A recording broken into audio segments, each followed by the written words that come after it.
Okay, so Lee May, with a bit of a start, you realise you've been dozing off. It appears that your comrades are deep in the discussions of planning some sort of heist.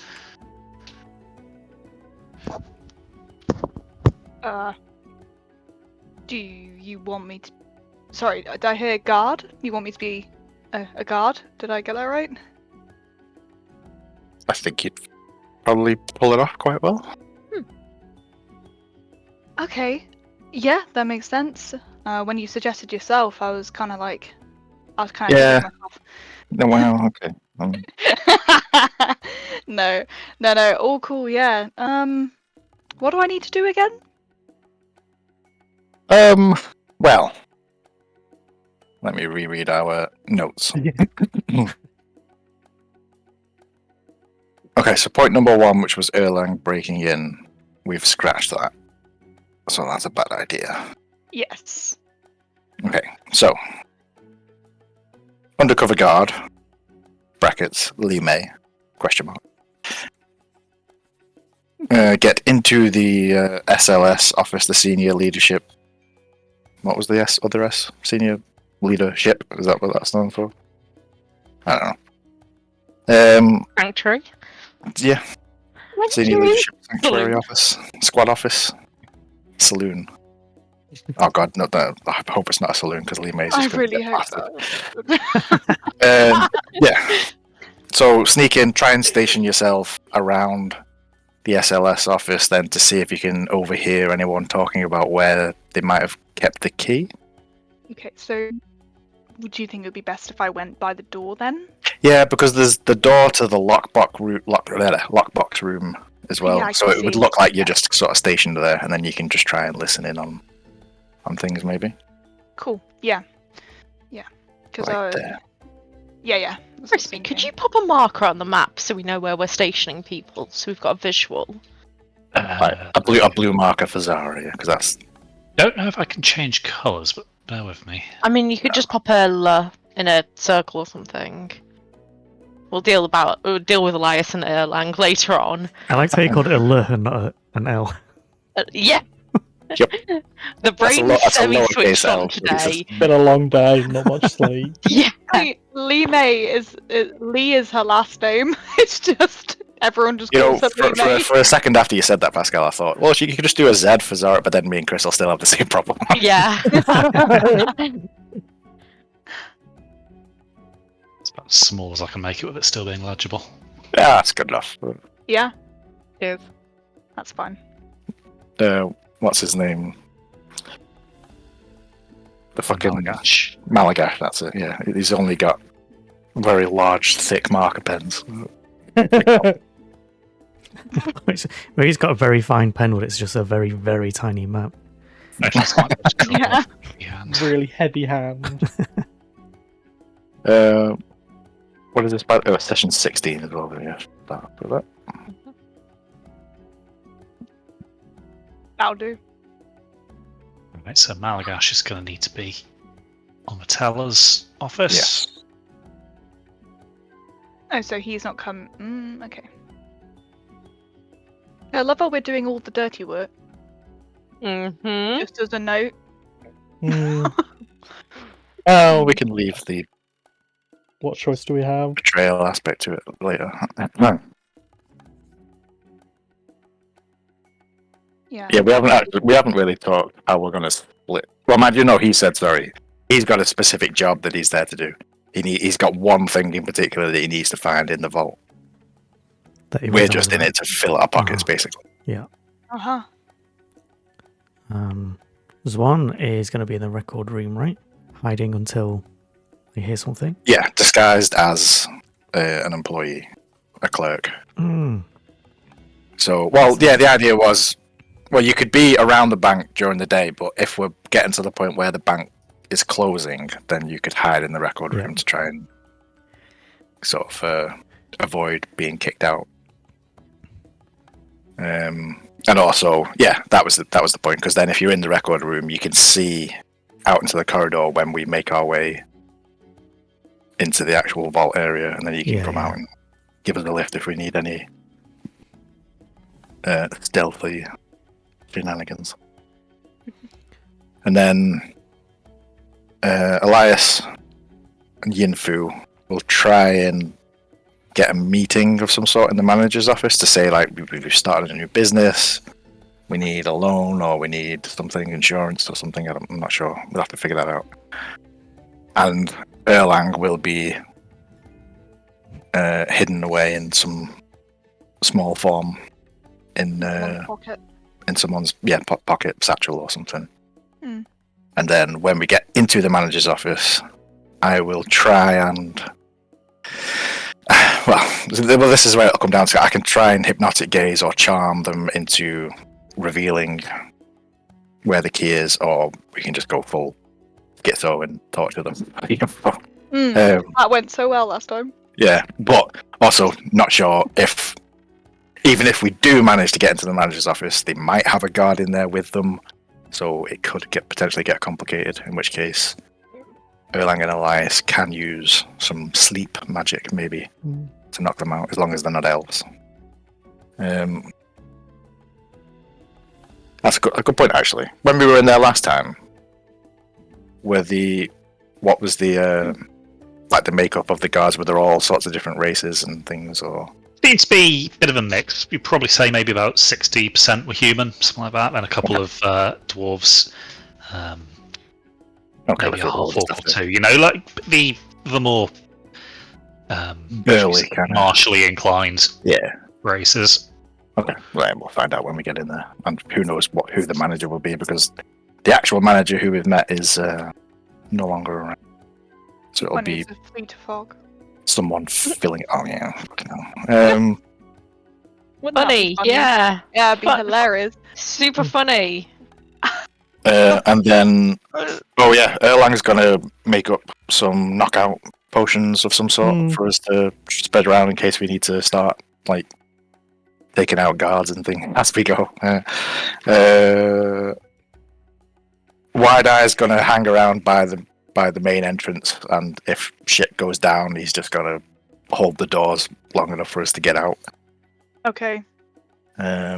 Which it will be no, small feat, because he's gonna have those two giant fucking statue things to deal with if they come to life.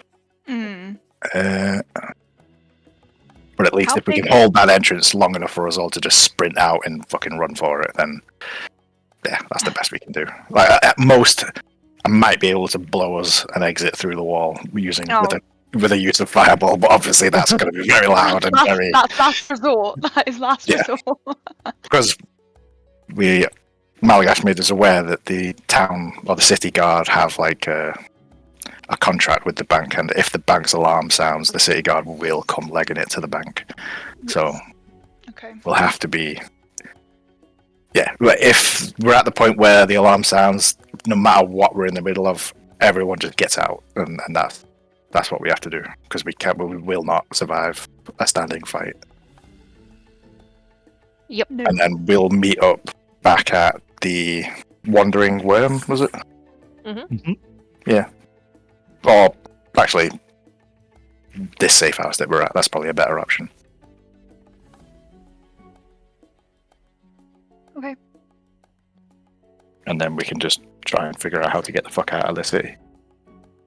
Because even if we don't get caught, we're still going to have to get out of the city pretty quick, I think, after we've got out. We can't be sticking around, because people are going to recognize faces, and it's going to become a whole big thing, and then they'll probably lock down the city and blah, blah, blah. Yeah. So, if anyone needs to shop around for anything or would like to do anything else in the city, I suggest we do it before we go to the bank. I know we already did a little bit of shopping last time, but you missed out, said so. I mean, to be honest, I think. I was going to say it was the knockout. I wasn't sure if Erlang needed to pick up any ingredients or anything, maybe for making some potions and things, but I think he might be all right. And then I think that was about it. From what I remember from my sleepy state, is this over? This is going to be over 2 days. Well, that was the first plan.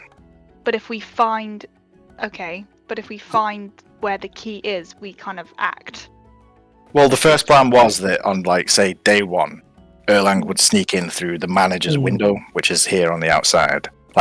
Yeah. Like we'd cut a small hole in the glass, and then he would sneak in as like a rat or something, and try and find the key. But we determined that that would potentially, if we got caught, or if they found the hole in the glass and things like that, then they might beef up the security, and then we could end up screwing ourselves over, really. Hmm. But if you, I don't know, if you think that that's still a good option, maybe we could revisit it. I don't know. It's just because we've got to act as soon as possible, just because they'll be a bit frantic anyway because there's no manager in charge. So yeah. Well, even though Malagas did make it look like an accident, they're probably still going to be a little bit well, on edge. it's like when maybe. you lose a manager at any establishment suddenly, whether they're being fired or whatever, there is still that sense of, oh god, what are we doing for a bit before the new manager is put in? Yeah. So there is going to be a bit of. So if things happen, like, I'm trying to think of the best word, by mistake or something. Yeah. They'll gloss it over a bit because there's no manager in charge. Does that Yeah. make sense? Yeah, no, I get that. Yeah. Which, But- to that end as well, because well, I think we determined as well that if Elias and Yinfu and Erlang get into the manager's office, get control of the situation in there, and then still don't find the key in there, Yeah. and Li Mei is unable to learn where the key is being held, we'll have to wait for the point where they would go to the portal room to swap the keys at closing time. So yeah, as you say, there could be like a little bit of unexpected. They don't know quite what to do because the manager's not around, maybe. So that we might be able to explain away some things there. But Yeah, let's go with that. But yeah, if I swear to God, if the key's hidden in the bathroom or something, I'm going to be. Ripples furiously.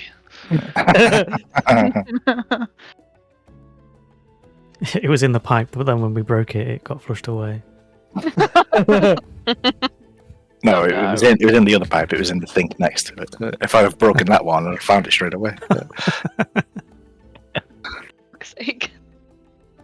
Funny thing, if that were the case, is just like because of the nature of these locks, that would be that bank vault permanently sealed forever. Like as soon as that key is just out of someone's control, Well, that's a there's good no point, way. actually. Yeah. Except If I we suppose just- actually physically dismantling the rest of the vault around the door. The statues might not be too happy with that. No, probably not. Bigger the I think they just like about 10 feet down the hallway, they'll just make a new hole through the wall and put a new door in it. And just leave the old door there, still intact. Decorative, yeah. It's a very nice old door. Oh no, we don't use that one. We use this one down here. To answer your question, Lee May, the statues are quite imposing. They're about 15 feet tall, about 10 broad. Oh shit. So Oh god. we'd Okay. probably struggle if we had to get in a fight. I imagine there's probably some very strong magic. Well, I think actually I did detect some magic while. And they have true sight. So Yeah, apparently. So being Still being there. invisible isn't going to help. Being disguised isn't going to help. No. Okay. Well, I mean, other than an actual physical disguise, like you looking at like a guard. But then we don't really know how they behave around the guards. Maybe the guards know well enough to just stay away from them when they get activated. But Hmm. like maybe they just attack Or anything and everything that stood next to them when they activate. Don't really know. Hopefully we Or never maybe find there's a out. passphrase or something. I don't know. or Well, tokens or something to that effect. Hopefully we won't That would be ever way too find easy, out. though. It's fine. We'll be fine. It's Yeah. fine. Just yell strawberries and see if they deactivate. That was Guy's favorite code word.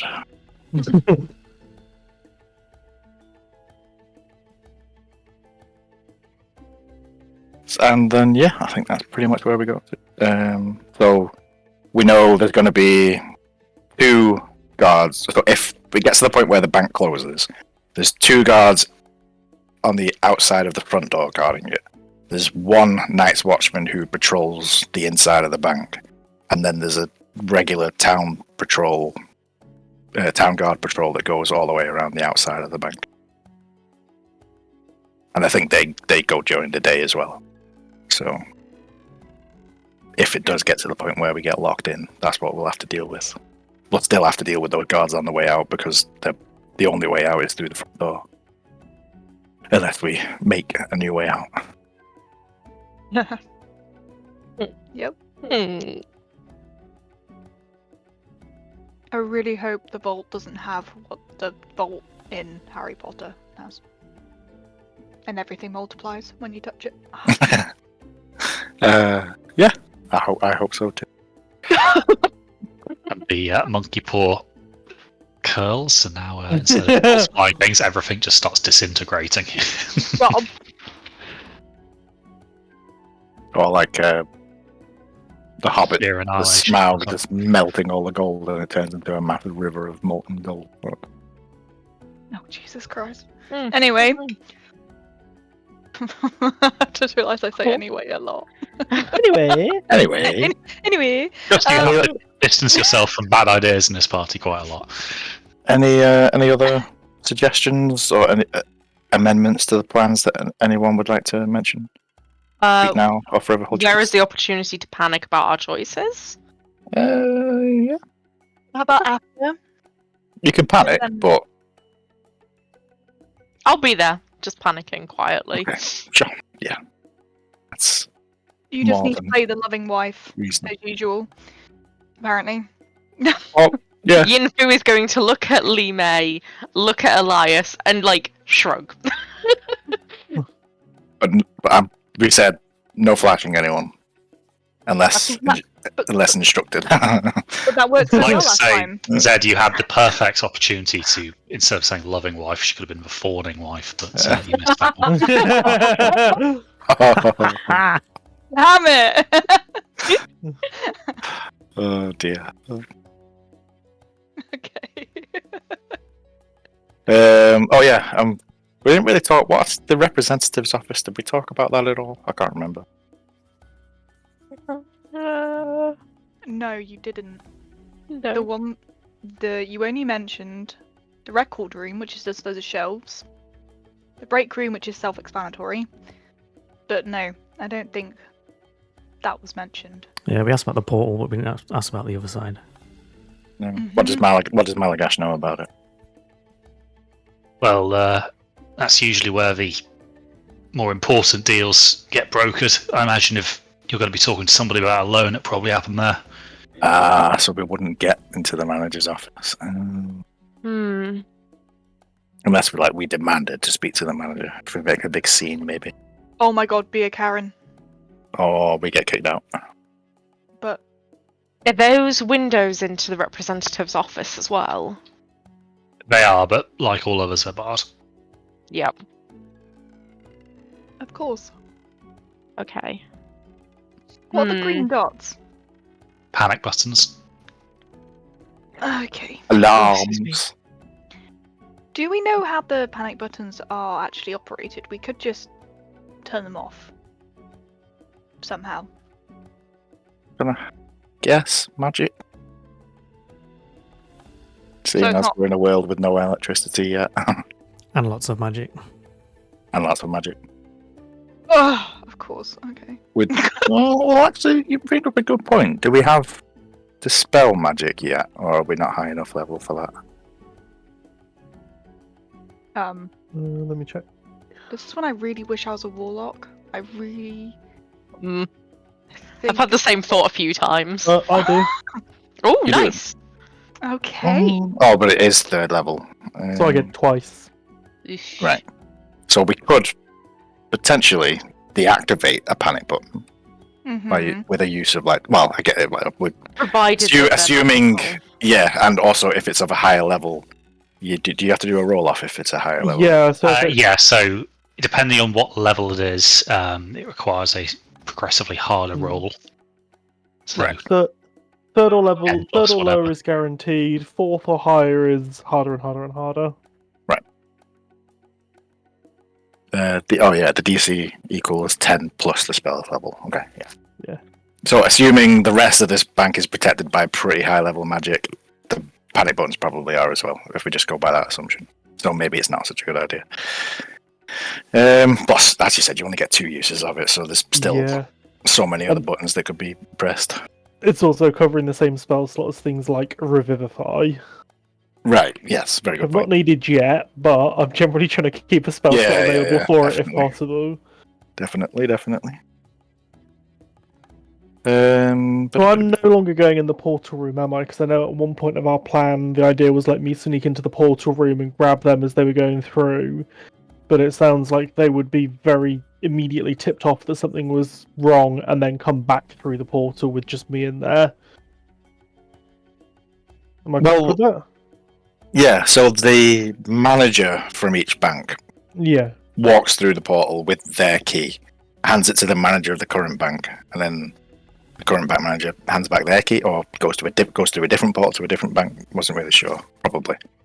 So yeah, if it gets to that point where there's someone coming through that portal, we'll have to grab them, I think. Well, from what Malagash has already told you, you know that will be happening at some point. Yeah, but I mean, if we're still in the bank at that time that happens, we'll have to Right. act on it. Otherwise, if we manage to get all of this done before the bank closes, and we just walk straight out the front door, amazing. But if it gets to the point where the bank closes and we have to take action, then and we know the portal thingy happens around about 15 minutes after the bank doors close, something like that, was it? I think. Yeah, something around there. So as soon as the bank starts to close, we need to make sure that we're positioned near that portal room to deal with that situation, or at least someone needs to be near the portal room. I'll be near the portal room anyway. Yeah, well, unless Yeah. you do hear about where the key is being held, in which case you would have to try and come and tell us, I guess, so we can get to it first. Which you could just do by saying that you're just going on a patrol or something. Or you're going to the toilet or something. Yeah, because this is the only thing I have about this plan is that is the communication between all of us. Yeah. It's a bit. If we had like sending stones, but I don't know where we could get them in a matter of a day, and maybe that could be something Schwan is doing. Oh yeah, like you said, well, sending stones could be good, but yeah, you only get 1 use of them per day, don't you? I think. Is that right? I think so. I'll have to double check. Feel like it's right. My only other thought was that if... So, let me have a look. So, while you touch a stone, you can use an action to cast sending from it. Once sending is cast through stones, they can't be used again until the next dawn. Yeah. The other thing to note is that they are pairs, so you wouldn't all be able to communicate with each other. We'd have to try and do like a team A, team B or something. Or team like A and team 1. So a phone tree or whatever they call it. Well, so yeah, my other suggestion would be if Schwan can like just meander around the bank and he can like pass messages between teams, maybe like but then that could potentially cause suspicion if he's just seen wandering around from not doing his job, not doing any work. I think a security guard is more likely to be wandering, patrolling, and such, right? Yeah. Well, yeah. So I guess Lee May could just every little while, just walk around and try and find one of us to pass a message on, and then walk back. Yeah, I just does Malagash know any of the names of the guards, so that when I'm saying hello to people, they don't look suspicious, or would I just be a new person coming in?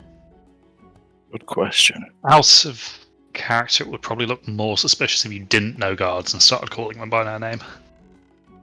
Or you could play it off as they've just forgotten your name, and you're sort of very familiar with them, Or you've come along as and a new make them management. uncomfortable Like, enough. Yeah. Or that, actually, yeah. Oh well, yeah, you could say, "Oh yeah, I was hired by the old manager. Did he not tell you before he croaked?" You know. Oh yeah, I could be like, it's my first day. Kind of thing. I've not seen Bob. Where is he? Oh, but I don't know if we got our name. What's the manager's old name? What's his name? The guy died? The guy died. That was Dager. Dager. Okay. Dager, that was it. Yeah. Dager. Dager. Right. Okay. Did I write that down? I don't I'm know. gonna write that down. Because I'm already panicking. Good news, there's a button for that. No. Mhm. Although, no, that's a bad idea. Don't listen to me. I'm being absolutely shit. No. No. But... No, no. Oh, okay. I was gonna be like, what if I pull the panic button if something goes wrong? Stupid. Right. No. Yeah, I know. Yeah, please don't do that. Stupid idea. That's why. Yeah, that's fair. You press the panic button, we all start panicking. Yeah. I was reading back through my notes as well. I forgot that I did actually rob the manager when he was unconscious. So let me just add a 6 platinum and 13 gold to my. And you have his keys, right? Yes, sorry, that's right. We do still have his keys. So wait, assuming they haven't managed to change the locks in a day or two, then we might be all right. Aren't they gonna notice that his stuff's missing? they wouldn't know what he had on him. Yeah, maybe he kept his wallet in his drawer or something, and they just didn't find it. And his keys. Yeah, I don't know. Hopefully they don't think about it too much. Maybe they just assume someone else picked them up.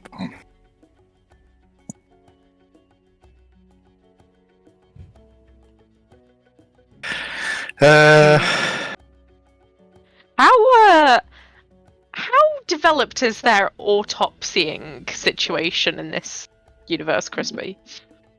What the fuck is you thinking about? It's not something you've had all too much experience with, Yinfu, but as a civilized society, if somebody does die perhaps unexpectedly, it wouldn't necessarily be uncommon for them to try and determine cause of death. Obviously, in a case like this where it was reasonably suspected that it was an accident, that process might be a little bit rushed, maybe. But you imagine it would probably still be done. Mm-hmm. But yes, we're probably talking about just going through the motions with this one, since it was made to look like an accident. But on the other hand, it was also done in a bank, so who knows? They might be a bit more thorough because of that. Okay, so they might investigate, they might not. We'll see.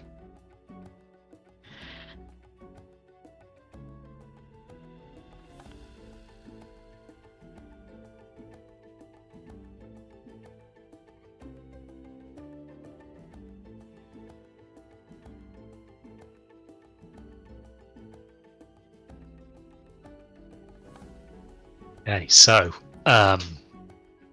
it sounds like there is at least the idea of a plan here. Are we at the point where confident enough to execute? No, but I'll do it. Yeah. Could we quickly have a once over again of the plan?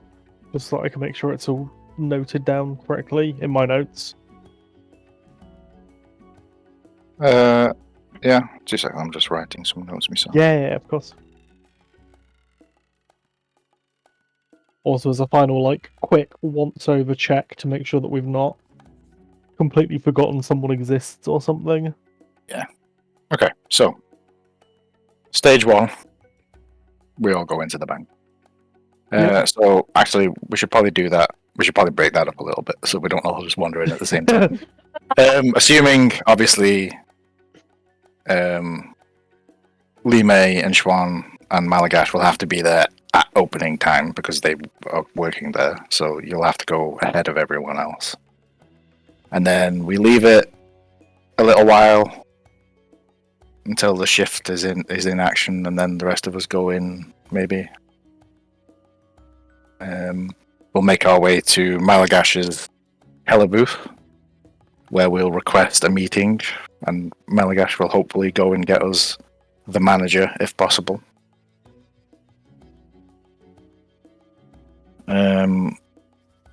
Meanwhile, Lime will be lingering around the SLS office doing little tiny patrols, just trying to spend as much time around there as possible. Swan will be making himself look busy and hanging around the record room. Then we enter. Then two Elias, questions. Yinfu, and Erlang enter. If they can get into the manager's office, they do that. If they get stuck in the reps' offices, then I don't really know how we proceed from there.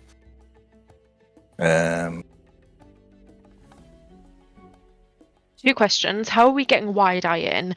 And it's probably also actually asking Malagash if there's anything that would typically be taken to the manager's office for meetings with customers.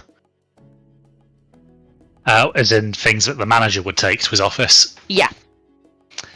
So usually he'd have a kind of a big ledger, which he would kind of use to take various notes, depending on what the meeting was. If you're looking for, the express purposes of a loan, he's going to want to see potentially, some sort of proof that you guys have at least some credibility.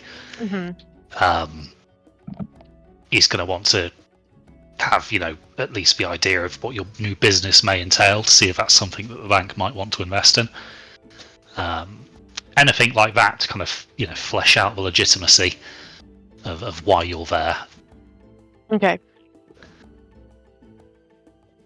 And then obviously once he's kind of established your real deal, it'll get more towards the nitty gritty of, what kind of rates and what, level of credit you'd be given. Mm-hmm. But other than that, there's not really much, in the way of special equipment he would need other than something to write with. Okay. And there's no meetings that he would basically always take in the manager's office rather than the representative's office? Probably with a more serious client, perhaps, but Okay. again, you'd need some accreditation for that. Yeah. You're not going to be able to walk in with a fairly street level idea and get that kind of meeting. Mm-hmm. So we might have to make some fake documents or something, maybe. Yep. And again, how are we getting Wide-Eye in? Was he just going to sort of wander in? They have already seen Wide-Eye as the issue. Yeah, he went in as Imlius's bodyguard, and he's obviously fairly recognizable. And the rest of us have gone in, but I think we largely just kind of milled around the main room. And Elias was disguised as Imlius, Yeah. so as long as I just won't wear my fancy. Oh, mind you, I could still wear my fancy clothes. I just look completely different. I would imagine you're much less distinctive generally than Wide-Eye, just Yeah, based on build and height and things like that. I could attempt to disguise Wide-Eye in the same way that I did you, but I don't know how successful that would be. just because he's huge. Yeah. So I don't know. Maybe Wide-Eye stays outside, but I don't. That might be if we need him and he's outside, then that's going to be hard. Yeah. He could be there in case the alarms go. Because I imagine if one of the panic buttons is pressed and the alarms go, it will be... Oh yeah. Well, those statues will come to life immediately, but then Yeah. he won't be able to get in past those statues. So if we need him inside, well, I don't know. I think we'd just be fucked at that point. I think if I was Wide-Eye and those statues came to life, I think I'd just walk away. Fuck the rest of I it. reckon I could take them. Yeah. Well, I mean, well, yeah. To be fair, when we were fighting on that road against all those soldiers, he fucking did some damage there. So I don't know. Maybe he could surprise us all easily. He needs a couple of 20s, doesn't he? Yeah. Well, start beheading the statue. How many heads do the statues have? Just for one. Quite a thick neck. I've got an idea. If Malagash goes in, takes you back or like arranges you to see the manager, etc., Wide-Eye could potentially come in with a business like thing, and him and Malagash could talk between each other for a while, not in an argument, but like in a debate, maybe about the cat in the box. Oh wait, that's the business that we want to sell. It's the cat in the box. No, but that's Wide-Eye's business that he's come in with. But you guys have a different business. But I'm saying that to keep Wide-Eye in, he's got a business idea that he wants to talk about. Needs to raise money to open a university. Yeah, Okay. Could probably stall them maybe half an hour before we have to throw you out with an idea like that, but Yeah, it's a small window. it would obviously draw some attention from the rest of the guards and workers as well. If as long as you don't actually start a fight and someone pushes the button, then we should be okay. Yeah. It was just an idea. Because I No, know it's not a bad idea actually. And once people sort of once people are getting stuck into this idea that he's trying to make a business about dead cats in boxes, like they might just casually forget the fact that he's a massive guy and he was previously witnessed in the bank.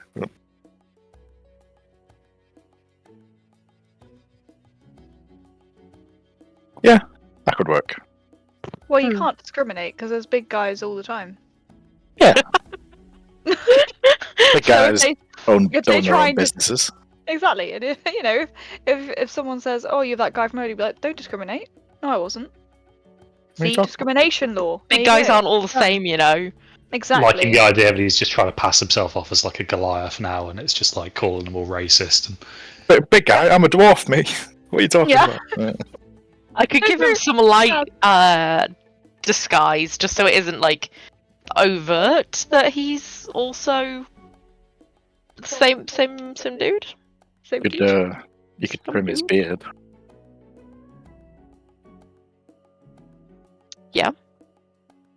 I value my life, so I wouldn't do that without consent. You could dye his beard. Make him a nice blonde or something. Wide-Eye, how are we feeling about this?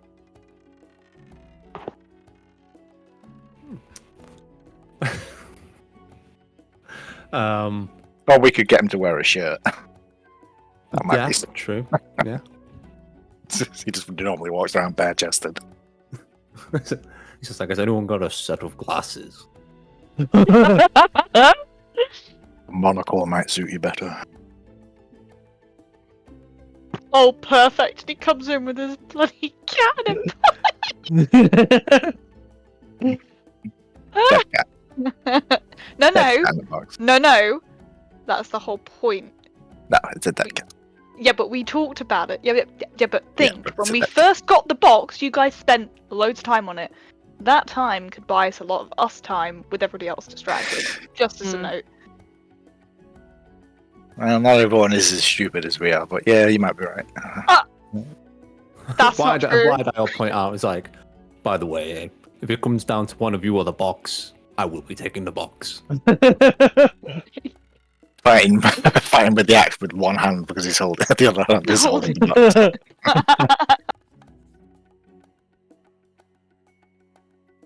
Well, I think those are reasonable terms. Hope it doesn't come down to well, it. yeah. If it means that we've got Wide-Eye in the building, then yeah, I think that's we can suffer that.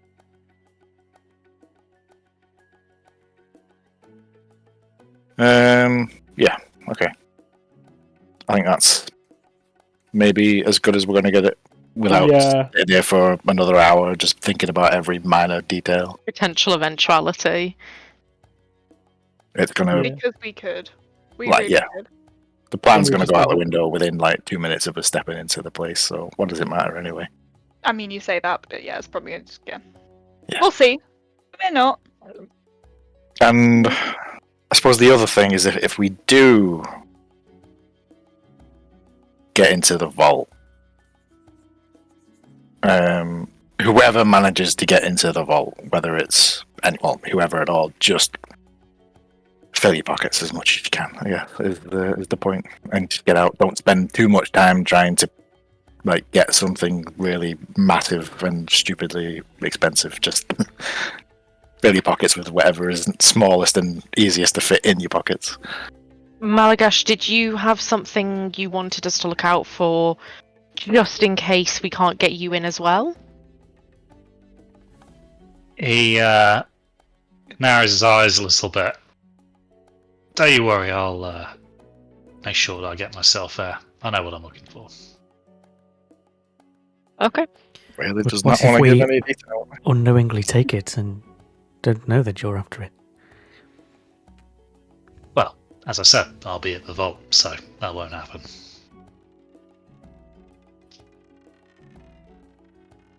Alrighty. That's not concerning at all. Okay. Sure. Alrighty. You're a bit stubborn.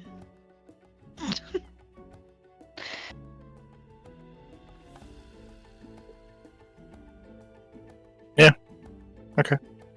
Right. There's.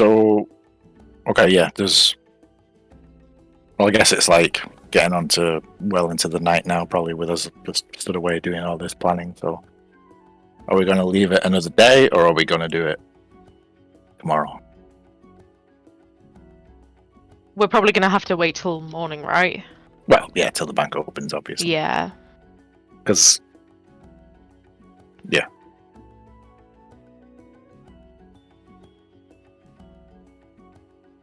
Okay. Nothing anyone needs to do before we just go ahead and say that we're going to be doing it tomorrow? The only thing would potentially be whether we needed those sending stones for the communication. Right. Okay. And I can spend some of the downtime before then making some sleepy drinks. Or an alternative to sending stones, but yeah, some communication would probably be smart. What's the... would the market still be open, Crispy? Not at this time of night. So, what time does the bank open as well, did you say? Is it morning? So the bank opens at 9, but the staff are expected to be there by 8:30. Okay. Oh yeah, so I guess you guys could...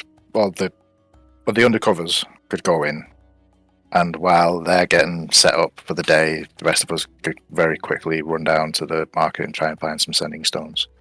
Yeah. And then we can try and slip one to Lee May,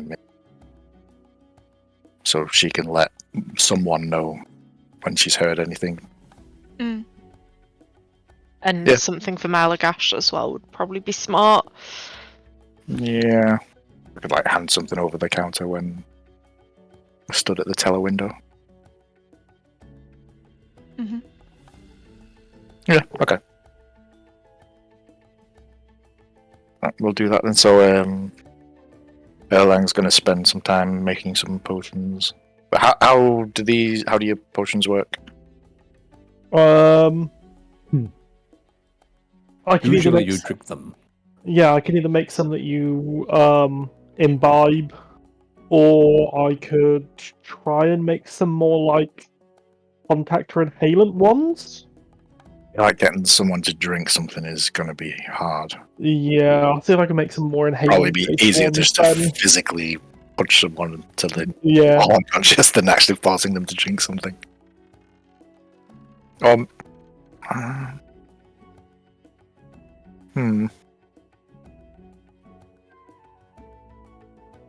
Maybe when we go into the manager's office, we bring in a bottle of bubbly and we celebrate by sharing some glasses of wine or something.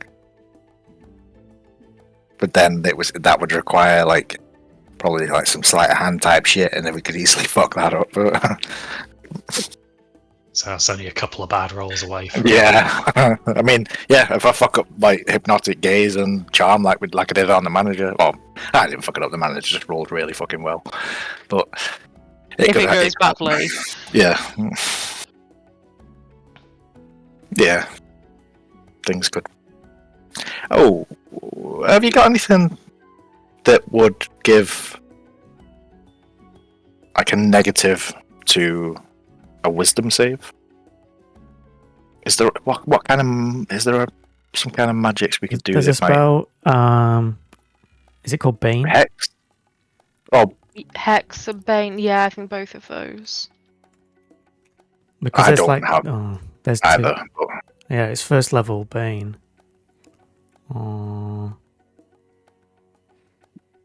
But it's for Yeah, so- bards and clerics.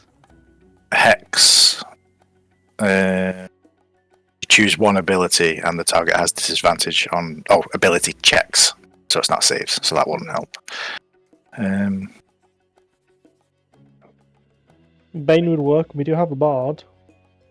I don't have that. When can you switch out spells Long as a rest. bard? Not long rest. Level up. Level. Okay. All right. So we'd need a cleric. Never mind. Unless we try and find a scroll, but that might look a bit awkward when you just pull out a magic scroll in the middle of the meeting and start chanting. Don't worry about my friend, she's eccentric. And they still get a charisma save to resist it. And you only subtract a d4. Right, okay. Yeah, so maybe it's probably not worth it then. I'm just thinking about ways of forcing the wisdom save to fail, but never mind. Shout you really loudly as you try and cast it.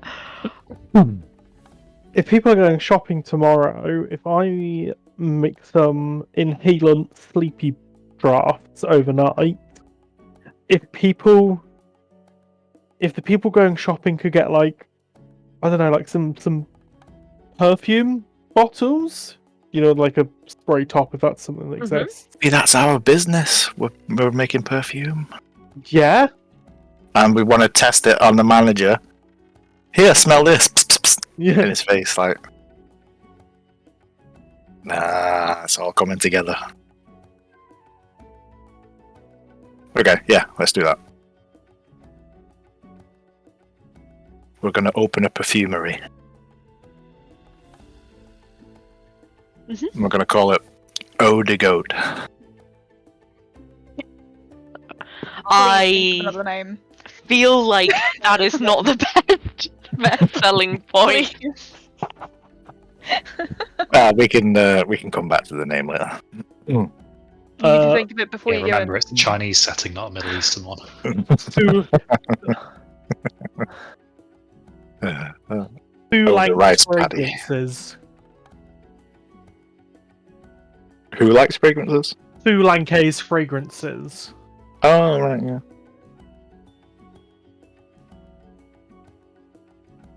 That would be better than just Frank's fragrances. Yeah. Yeah. Um, That's something you get down the back of a pub. So the guy that we were friends with, the daughter that we saved, Mm-hmm. what was his name? I can't. Yeah, Mao Shen. For that. Nice. Mao Shen. Yeah. Okay, you could do something with his name because we Mao actually Dong. Mao Dong. I've Because got Mao. Sorry. Sorry, no. Go. I was going to say Mao no, Fang Dong was the guy. apprentice, and then Mao Dong was her father. Mao Huan was the apprentice. Mao Huan was the apprentice. Okay, sorry. I Mao misheard. Dong was her father. I thought, but think about Liao Dong. It was Mao Shen. I've written it like 4 times. Okay. Yeah, What- Dong what- was the guy who worked in the lumber mill that we Yeah. got arrested. Oh, we should call it Mauschen Klein. Oh, Ooh. now we're all just sitting trying to think of more puns through his. After Crispy's goat one, I don't think I want to try and top it.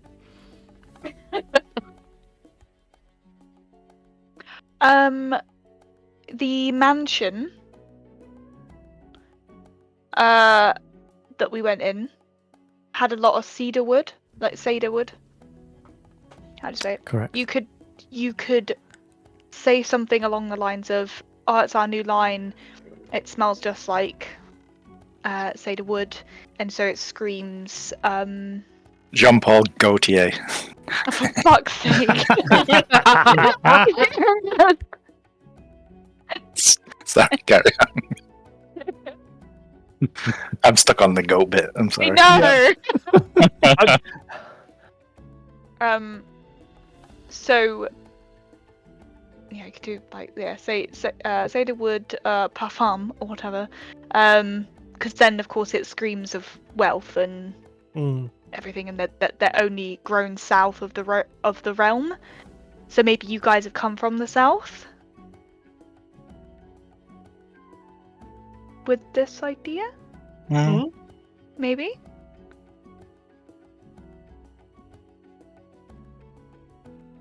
Yes.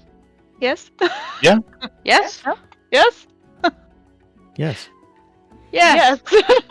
My brain took a little holiday. Could you repeat your suggestion, please, Zed? For those Okay. of us who are being a dumbass. So, cedar wood is only grown in the south of the realm, and we found it in the mansion where we dropped off the daughter. Yep.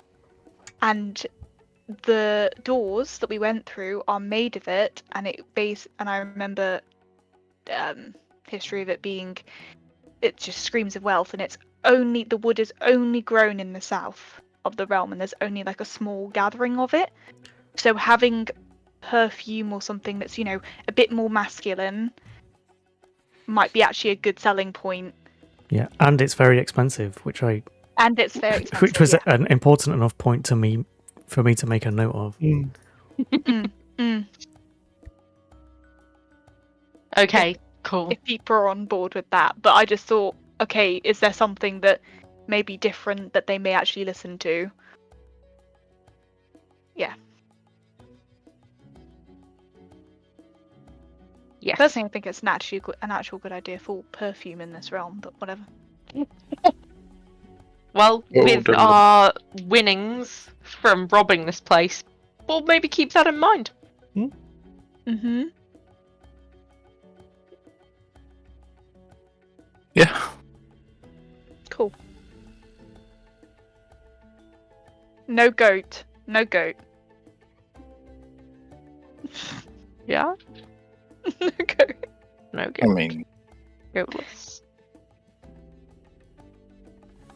Also, you're a satyr, not goat. Yeah. I think that line has become quite blurred over the course of this campaign. Yeah. For fuck's sake. All because of wide eye. The Outlander Okay. not being able to tell the difference between a deer and a goat and a satyr, and yeah, checks out. Right, are we happy with that? I've got it. Instead of Dior, we have Dior. Oh, for fuck's sake. Dier. yeah. Cedar deer? Yeah. Cedar deer? Meaning, is it, how is cedar? Is it Cedar. Cedar. Cedar deer. Cedar deer. Cedar. Cedar. Oh, that doesn't sound good. That sounds seedier. Cedar. God.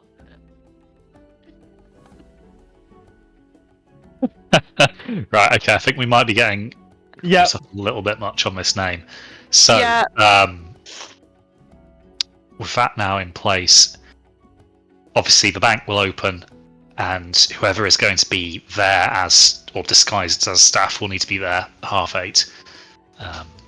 everybody else, you'll be able to have access from 9 onwards. So we need to figure out, first of all, who is going in disguised, which I think you have a reasonable idea of. One thing, of course, to bear in mind is if someone does go in disguised as a clerk, he's not going to be able to leave any time during the day. Yes. Right. Plus, I'll probably need to feed before I go. And Oh, yeah. trying to sort myself out didn't go so well last night, so Yeah, good point. please, sir.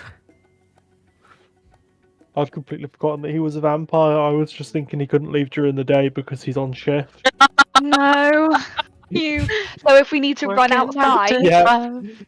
I Because could the hide like behind the alarm's door gone. in the bathroom and people wouldn't see me in the mirror. so yeah, if we're wanting to run outside, why are you gonna need to keep like a blanket on you or something to? Well, we could, if we're bringing in like a bag full of. Well, I could keep his cloak and mask in In your bag holding. the bag of holding. Okay, brilliant. That's fine then. Oh, mind you, yeah, because you're gonna have to get into the bank somehow in the morning without being disguised. Shit. Well, how bright is it at 8:30 in the morning? In What- Taizao. Yeah, is it winter? Because it Question might for be still pretty dark. Yeah. No, so it would be, kind of the first rays of sun. It would be up, and you'd kind of have long shadows from the buildings still, but it wouldn't be too long before that would become an unreliable way of avoiding the sun. So I should be fine getting we in. already established there's no skylight, so you don't need to worry about that. True. Imagine the whole plan was foiled by that. So, Crispy, you can't just invent a skylight now. You've Yeah, already told us there aren't. I've already told you there isn't one.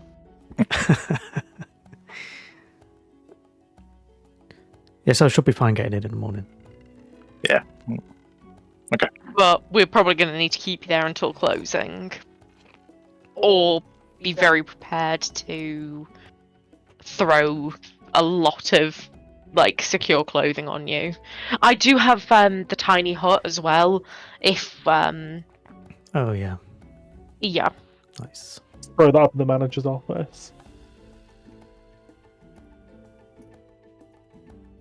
Oh god. Oh, I just know this is gonna go fun, right? Right.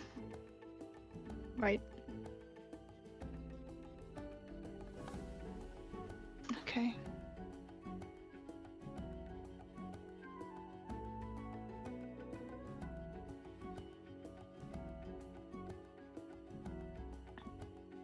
Oh yeah, who is feeding Swan? Me, Are you I'm- sure? the most disposable. Theoretically, but yeah, no, I'm the right choice here. Okay, because It would be me or Wide Eye, I think, but I don't think Wide Eye's about to volunteer.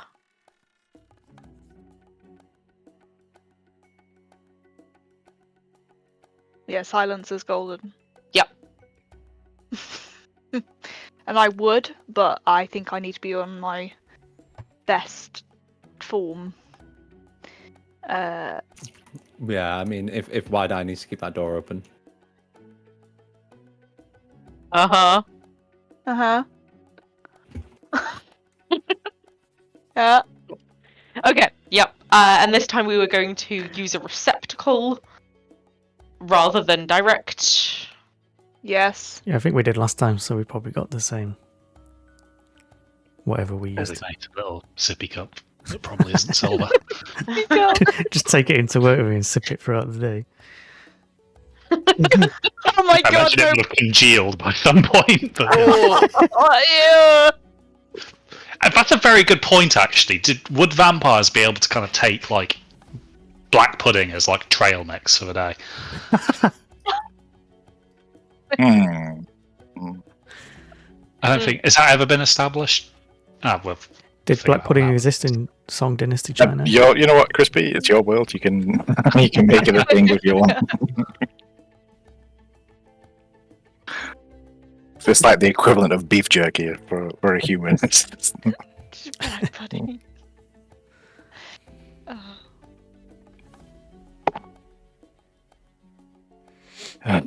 um.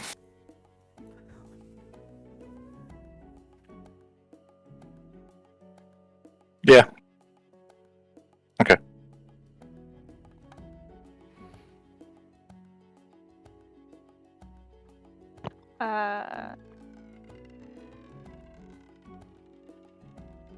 Okay, so are we? What time is it now? 5 past So 8. now it's kind of night time. So the bank's closed at this point. Okay, cool. So we will obviously go have dinner, chill, go sleep. We'll go to work in the morning, like normal people. But yeah, Yinfu, do you need anybody with you when you're I don't know what donating your blood to said sippy cup, or are you gonna be okay? Oh, I should be fine. Okay. You guys have more important things to do. What, dinner and sleeping? Yeah. Okay. Alright.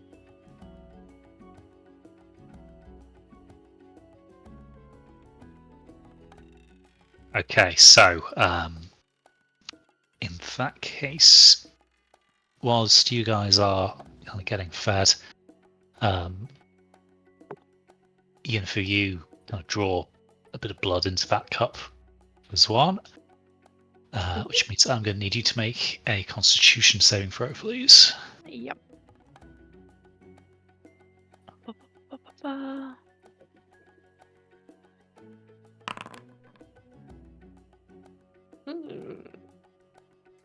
Okay, so you don't take any exhaustion from that, however, you do still take the damage from it.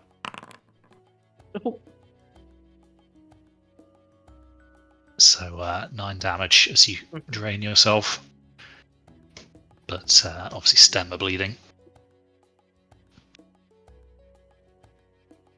Yep. Okay, so the night is uneventful, other than perhaps some maybe some nervous jitters for a couple of you. Obviously, the stakes are going to be quite high for this. You are robbing, or going to attempt to be robbing, a branch of the realm's national bank here. So, should this go wrong, there will probably be some pretty powerful enemies you'll have made to add to that growing list. I mean, even if it goes right, to be fair. True, but if it goes right to a certain degree, nobody might be any the wiser for a while, and they might not be able to attribute it to you. Everyone, love up. No fingerprints, no DNA. What's But, fingerprints? What's DNA? Don't worry about it. The morning comes and you're woken all bright and early by Malagash. Although I suppose, Zwan, you probably don't necessarily sleep at not having as much of that need anymore these days. So now the sun is still mostly below the horizon.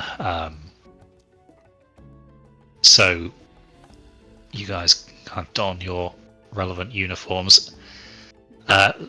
Yinfu, did you say you were going to try and maybe disguise one or a couple of people?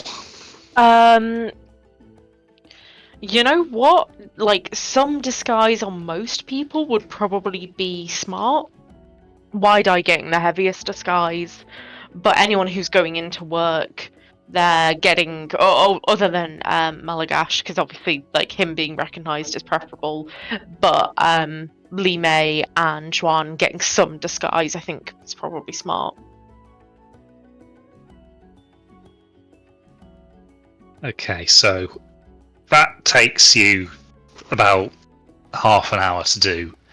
And you're reasonably happy with the outcome. I mean, obviously there's only so much you can do with Wide Eye's case, but the other two have been touched up quite a bit, so that a few of their more distinct features, facial features, have been disguised. Maybe a cheekbone blurred here or there, or perhaps a few freckles either hidden or added.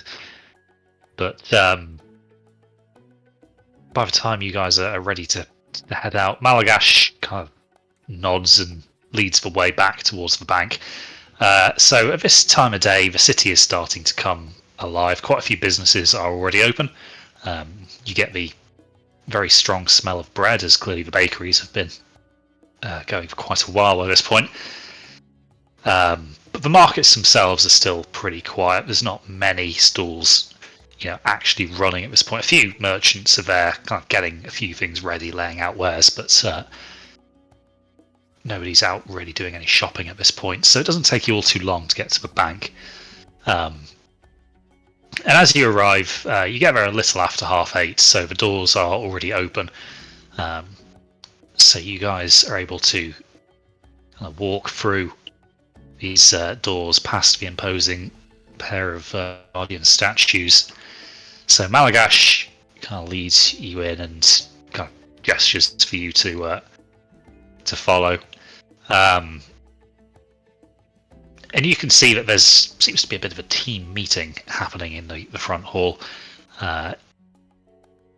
Malagash kind of hangs back a little bit. I don't recognise that guy, but judging by the clothes, he's probably from one of the other branches.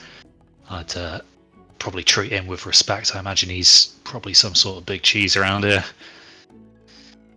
But he then, kind of makes a conscious effort to step away, just to, not give the impression that you guys are all as a group. And sure enough, the chap indicated starts to speak. Now, I'm sure by now all of you are aware we had a tragic accident here yesterday, and we lost our good friend Dagar. He was an excellent manager. He had many years of experience, and to be honest, I'm very saddened that he's departed. We had such high hopes for him.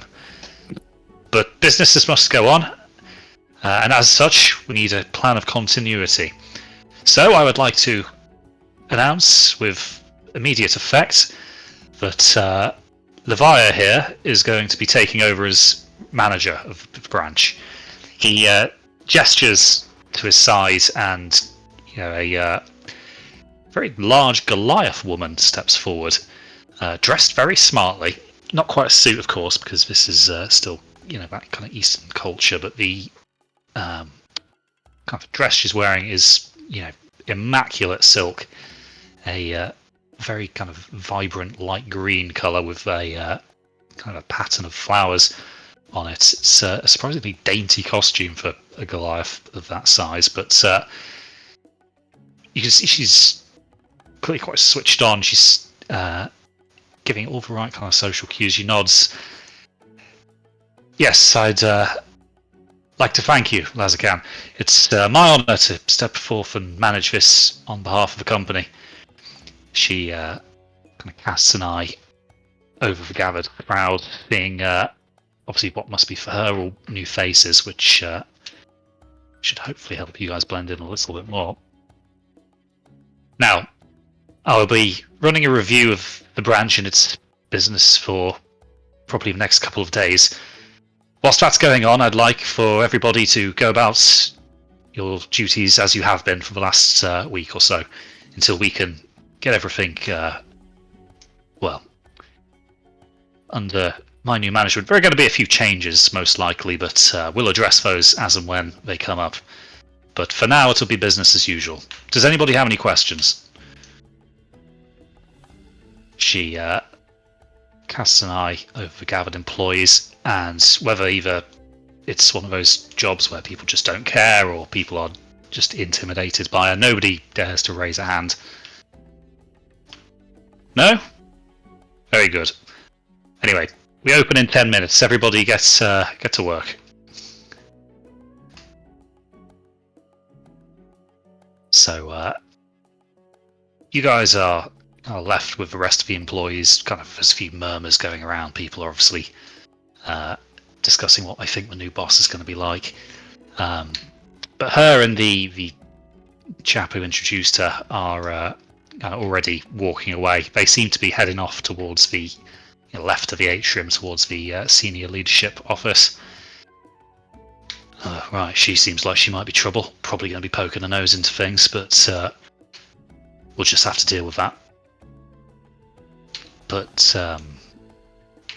we'll hopefully be able to just carry on with the plan as usual.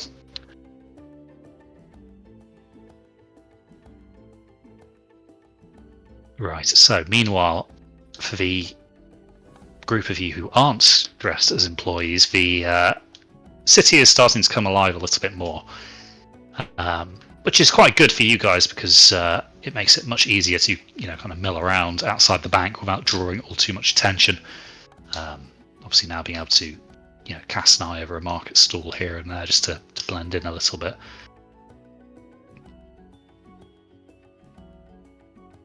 So obviously you guys kind of have a rough idea of how you'd like to time this, but would you like to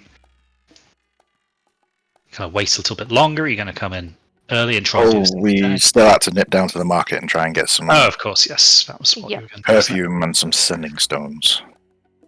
Okay, so perfume is fairly easy to come across, so you're able to get a bottle of that, which doesn't look particularly tacky, for about 20 gold pieces. I'm scraped the label off, so. Uh-huh. Probably worth getting an empty perfume bottle as well for doing some mixing. Erlang. Yeah. Hope that Erlang can make this actually smell all right. Otherwise, he might just kick us straight out. I mean, in theory, it's a win-win scenario. Either she sniffs it and falls asleep, or she doesn't sniff it. We know it's not worked, and then the magic comes into play. Yeah. Okay. Yeah. So, 20 gold for the perfume itself, and then a couple of empty bottles. What'll that set us back? A couple of empty bottles will maybe cost you like a silver a piece. It won't be too expensive. Okay. I'll say 5 silver. And then, yes. Standing stones, so a magic shop? Well, yeah, something. So standing stones are the kind of thing that are very popular with the general population. As you can imagine, it just means that people can check in on relatives and obviously a lot of other purposes from long distances, even if it is only once a day. And as such, they are very popular with artificers. You can, the base materials for them are pretty cheap. It doesn't take too much magic to enchant them. So a pair of these will set you back about 30 gold pieces. They're quite readily available. We buy 2 pairs. Okay, so 2 pairs. I'm sorry, I'm asking anyone else's opinion. Yeah, I think 2 pairs should be enough. Yeah, but any more than that is just spending a lot of gold for when we might not necessarily need it. But yeah. So 60 gold, get 2 pairs, and then we're covered pretty well, I think. We give. So 1 stays. Oh, I'll tell you what, actually. Yeah, 1 of them will stay with Elias, I'll just say. 1 of them we pass. Well, the matching one will pass to Lime. And then the other set, 1 will go to Malagash, and the other will go to, I don't know, Xuan? I'm trying to think. Or do we even need 2 pairs? Should we just get 1? Oh, Siobhan's already looking out for signs. As long as Lee May gets 1, right? Yeah, we might just get away with getting 1 set.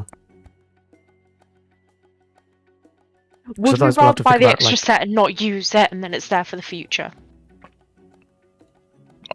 Yeah. Yeah, we could always sell it. Yeah. Okay, right, 2 sets. So that'll take us down to 485 gold in the bag of holding.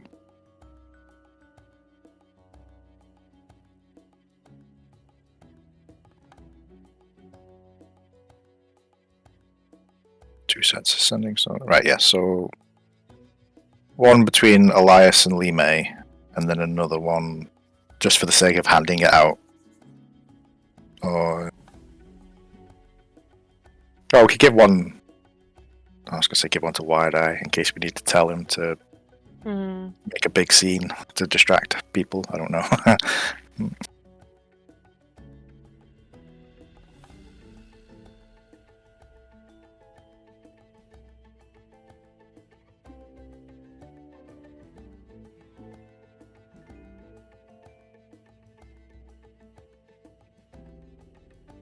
Okay, so currently at 1 per time being. So 30 gold pieces, then that'll be. And Well, no, we've bought 2. We'll say that we're Okay. buying 2. We just Buy don't 2 know and if we're then, going to even yeah, use the other set. keep the others in reserve. Yeah, all right. I'll add those to my inventory.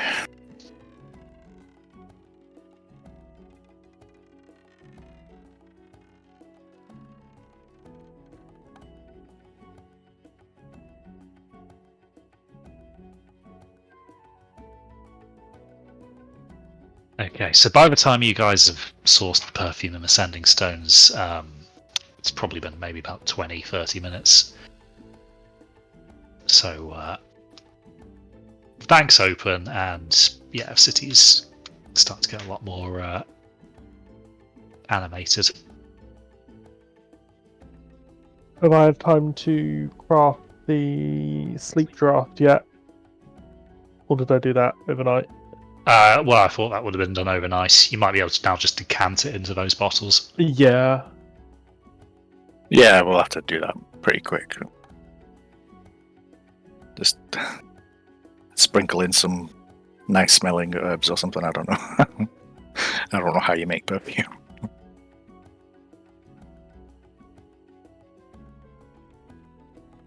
It's possibly worth keeping. How many perfume bottles did we get?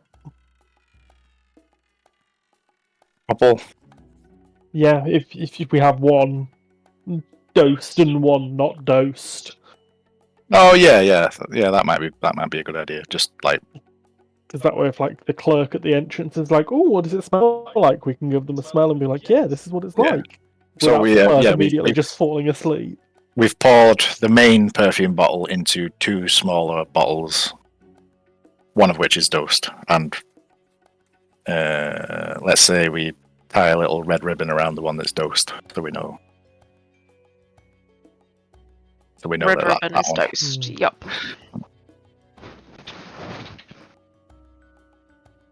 And yeah, we'll keep those in a little satchel purse.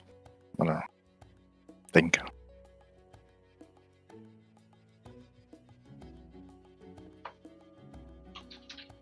Right. Okay. Cool. So yeah, you make the distinction of the dosed and the normal bottles with the red ribbon, and slide those into your pack.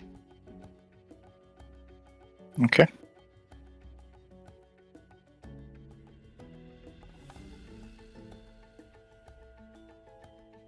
Okay. So at the bank, obviously, Malagash, Swan, and Lee May, you guys are going about the expected business. So Lee May, obviously, as a guard, you are patrolling around the area. You've kind of made your way more towards the lockbox area. Now, that room itself is locked, so you can't get into that without, either having the key or picking that door.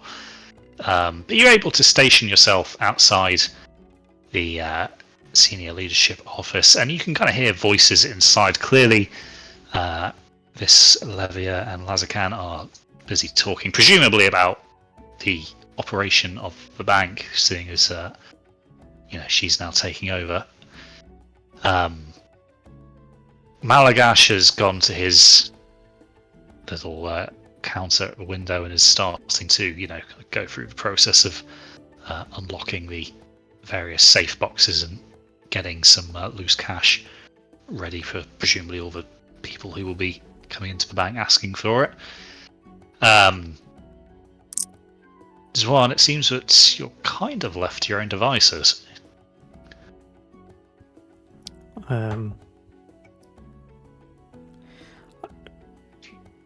I'll at some point I'll go to the record room, not to hide, but just to have a look around it myself, and plan where I will hide later on. Okay, so seeing as it's daytime, the first set of doors in these kind of like airlock style rooms are unlocked, so you can kind of get to the clerk workspace. However, to get to the corridor with the vault, the other doors are still intact and they do appear to be locked. Okay. I'll just make sure no one's sort of watched and just return to the clerk workspace and, I don't know, see if I can spot some paperwork that I can shuffle into place and make myself look busy. Sure, so you kind of head into the booth that Malagash is in and start to kind of go through some paperwork there. Malagash is kind of chatting to one of his colleagues through the grill, one of the guards. You can't quite hear what they're saying without making it look quite obvious that you're eavesdropping, but as the guard walks off, Malagash kind of turns to you. Fuck, that's going to make things harder. Apparently the divination squad down at HQ have foreseen a riskier day today for break-ins. They've upped the guard. Right. To what degree? I'm not sure. I've only got what that guy just told me. He's apparently one of the squads that gets sent as a response unit to whichever bank they think's necessary. Great. Well, we'll have to be extra careful. Yeah, too bloody right. But that's all he has time for, as the day's first customer makes it way to the grill and starts demanding, if she can get change for a whole bag of gold pieces, which she wants in copper.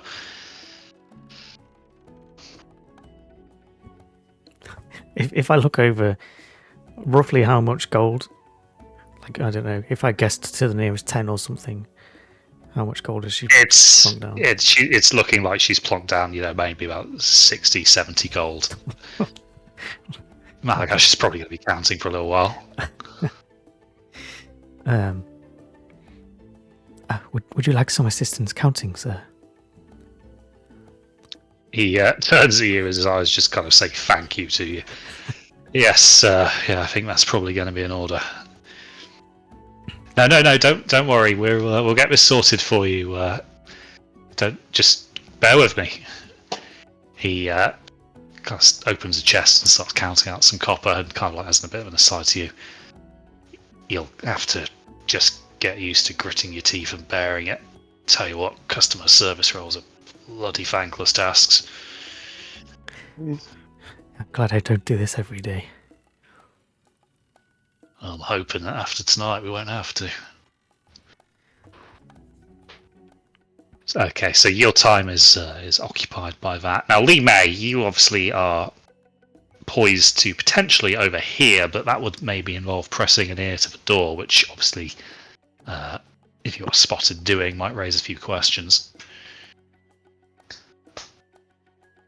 Ooh, okay. Am I with anybody else? Not at the minute, no. You are the only guard in this corner.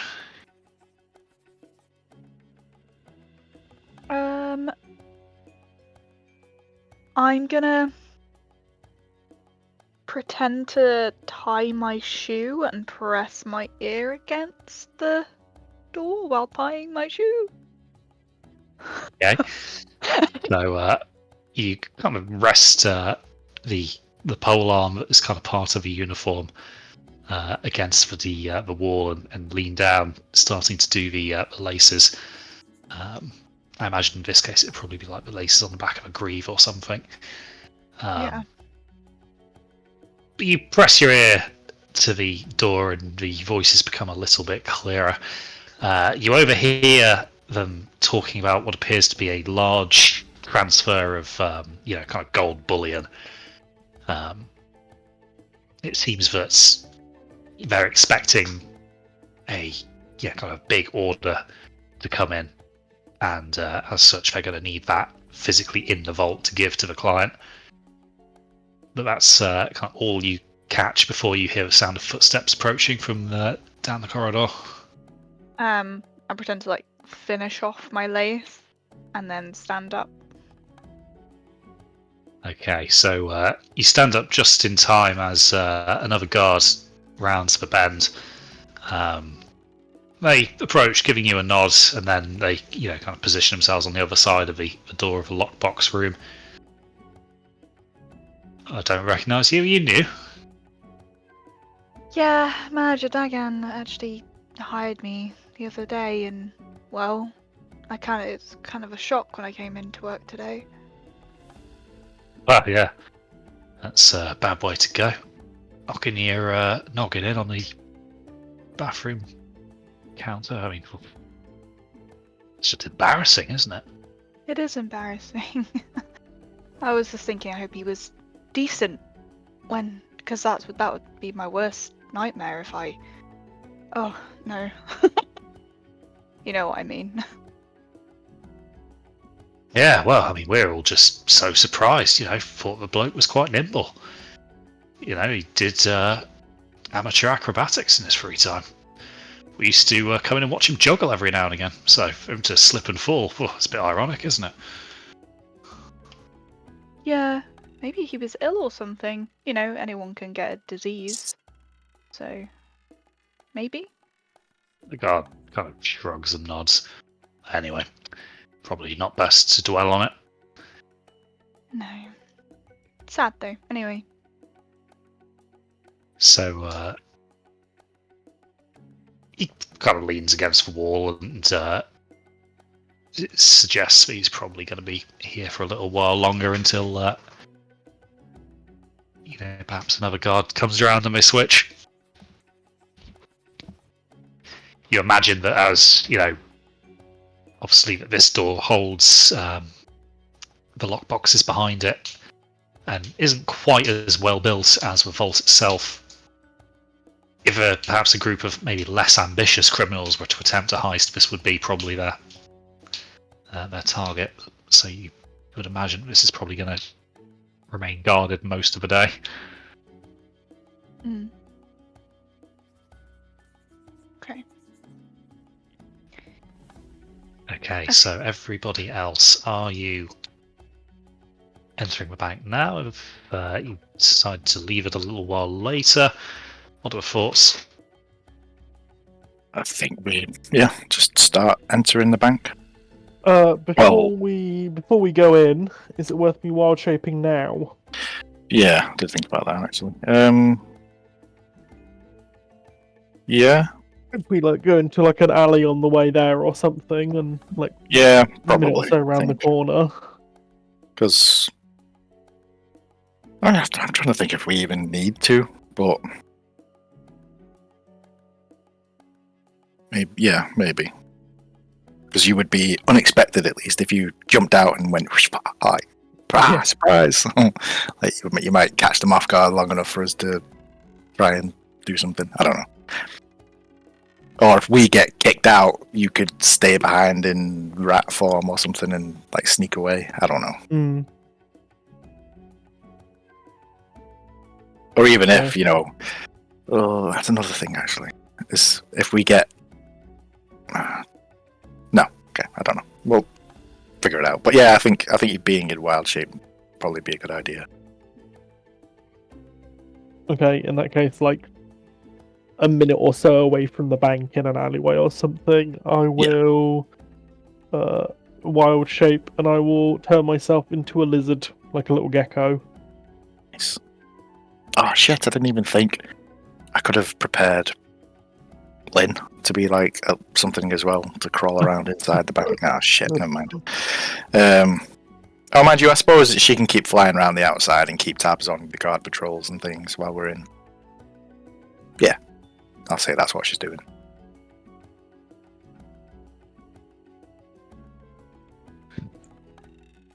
Okay, so Erlang, with you in gecko form, you're quite easy to conceal on your Elias or Yinfu.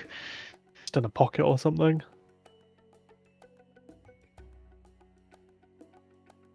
So the main entrance of the bank now, the doors stand wide open, obviously ready for anybody, potentially everybody, to come in and do their business as they need to with the bank. So you can see that there's like a reasonable crowd in there, maybe about a dozen or so people queuing up for the tellers.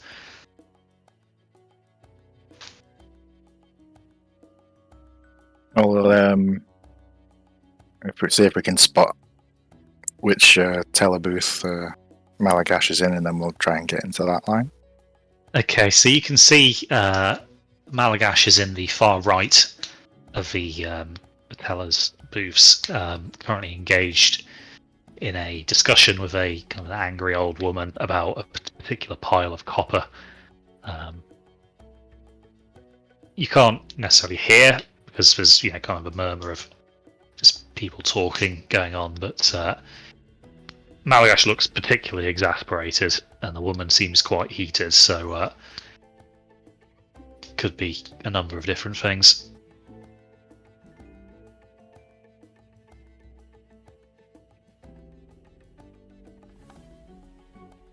And then, I think we probably should have established as well, is Wide-Eye going to stay outside for a little bit longer before he makes his way in? Or... we didn't really clarify. Probably for the best. Yeah, let's say we told Wide-Eye to give it 10-15 minutes before coming in to make his business proposal.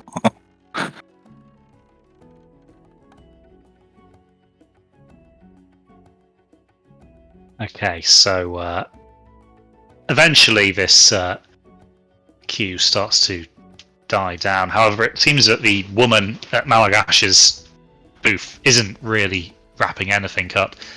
As you kind of get closer to the front of the queue, you start to get an idea of the conversation. Look, I can assure you, Miss Blackmantle, this is the third time we've counted this through together. There are 600 copper pieces in this roll. No, there aren't. There's 582. He just watches. He just puts his hand in his head. We can do it a fourth time if you like, but we're going to get exactly the same outcome. I need to speak to your manager. I'm being swindled here. He just shrugs, turns to Yuzuan. Can you go and get my manager for this old bent? Yes, right away. I won't be a moment. And yeah, this door's unlocked, so I can just go to the manager's office, right? I was going to say, is this a good time to get our tokens onto board, maybe, or? Well, Yeah. we can on this map, yeah, sure. So we can keep track of where everyone Oh, is. Oh, big. Everyone's massive. The grid is quite large, bear with me.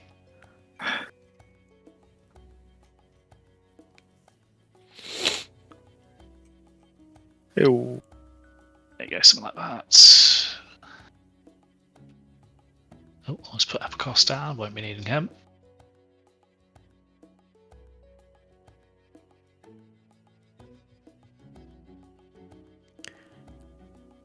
Oh yeah, I'm the gonna game's just- paused. Ah, yeah. Ah.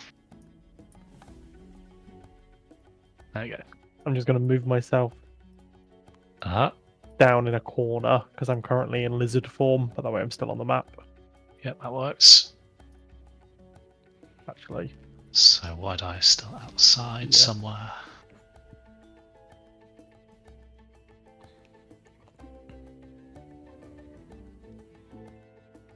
Yeah, there we go. It helps visualize it all a bit better, doesn't it? Oh, Yin Furious is still webbed from a previous encounter. I can neither confirm nor deny this. What happened on that boat? Stays on the boat. Or does it? Zhang wondering why the tiller is sticky. Right, anyway, so yes, Swan, you're asked to retrieve the manager. So luckily, knowing the floor plan from the previous night, I head to the manager's office. Okay, so a brief knock on the door is unanswered, and when you try the handle, it is locked. I'll return back to Malagash.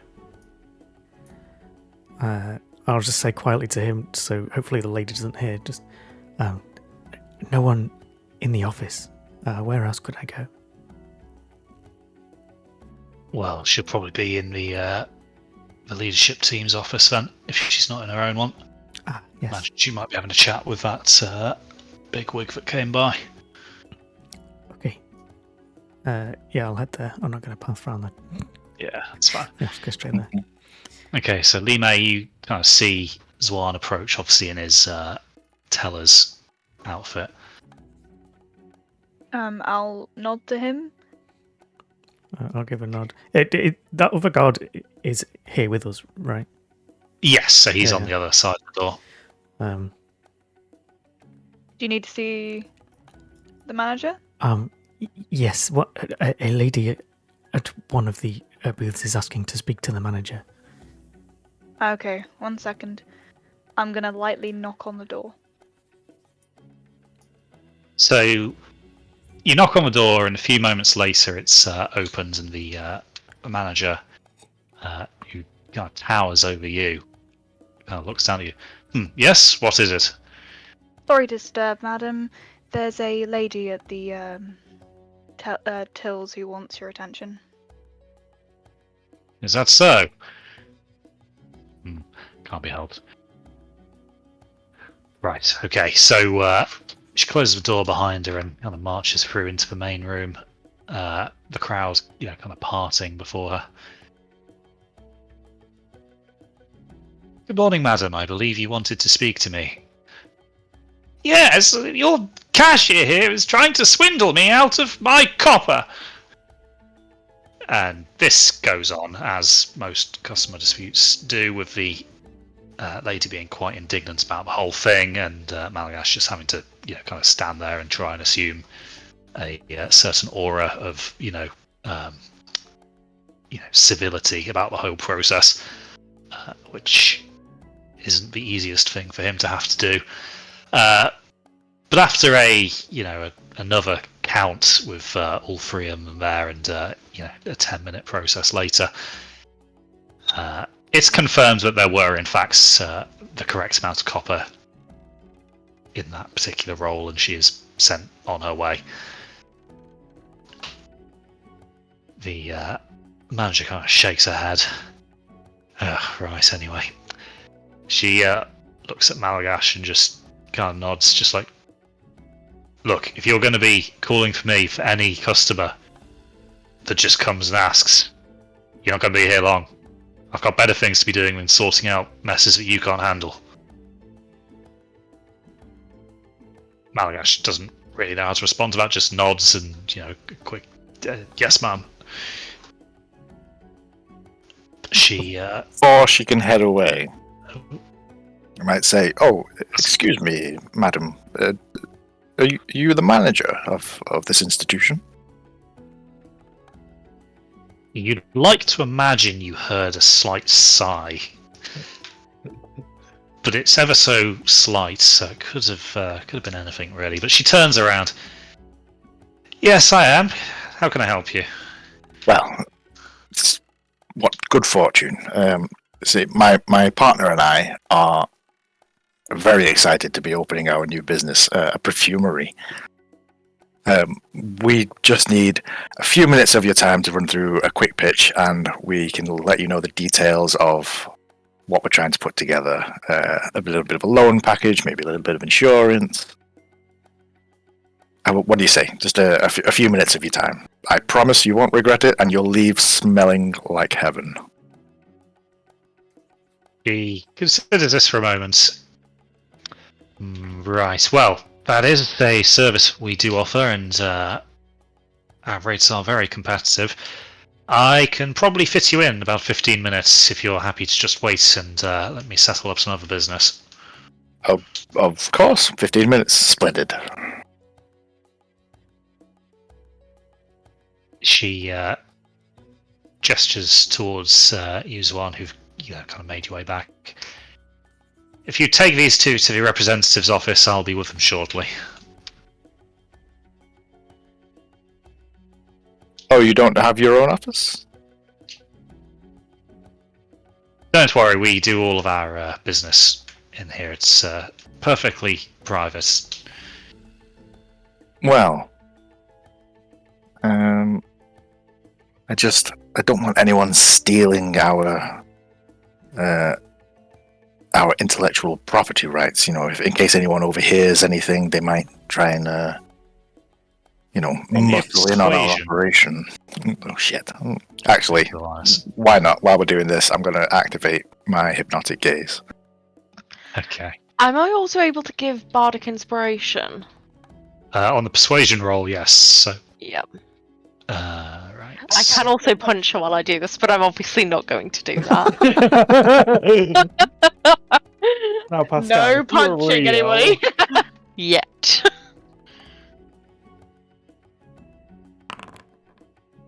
Oh no, that's your character. I don't want to be rolling as you. Why couldn't that be her? I don't know. It's going to be like an 18 or something. I've got a +3 to that roll as well. Jeez. Oh, that was the no, that was the bonus I was giving her for a modifier, but for some reason it based it off of you rather than. Ah. So let's say it's her. I'm fine with that. Actually, yeah, that's true. Your wisdom modifier is 0, so Yeah. Yeah. technically it makes no difference. Well, yeah. Exactly. Except Yeah. it That's applies much more in line Pascal's with what I luck was on it. expecting. Out of curiosity, what would the manager's luck have been? Ooh. Oh, it would. Ooh. Can we just say with the first roll? Because it's the same.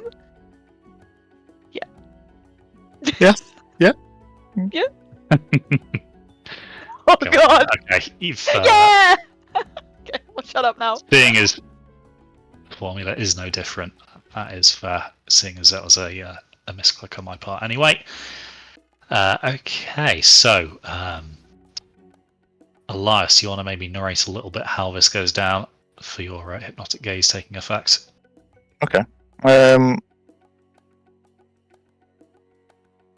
I was just quickly rereading through it because for some reason I thought in my head that you had to maintain eye contact. You don't. You just have to be able to see each other or hear each other. And no more than 5 feet away. Yeah, so as long as I stay right next to her, then we should be okay. So basically the way it happens, I mean, you've all seen Elias probably try this before, but maybe it's never actually worked out the way that he always wanted it to. But as his eyes take on like a little bit of like a purple sheen to them, you suddenly see like a little flash in the eyes of the Goliath woman as like it mirrors in hers, and there's just like, I don't know, there's nothing you can see, but there's some sort of connection flowing between them. And then, so that'll be, so if I'm doing a persuasion, that's going to be at advantage then, because she's under the effect of being charmed, basically, and she's also hang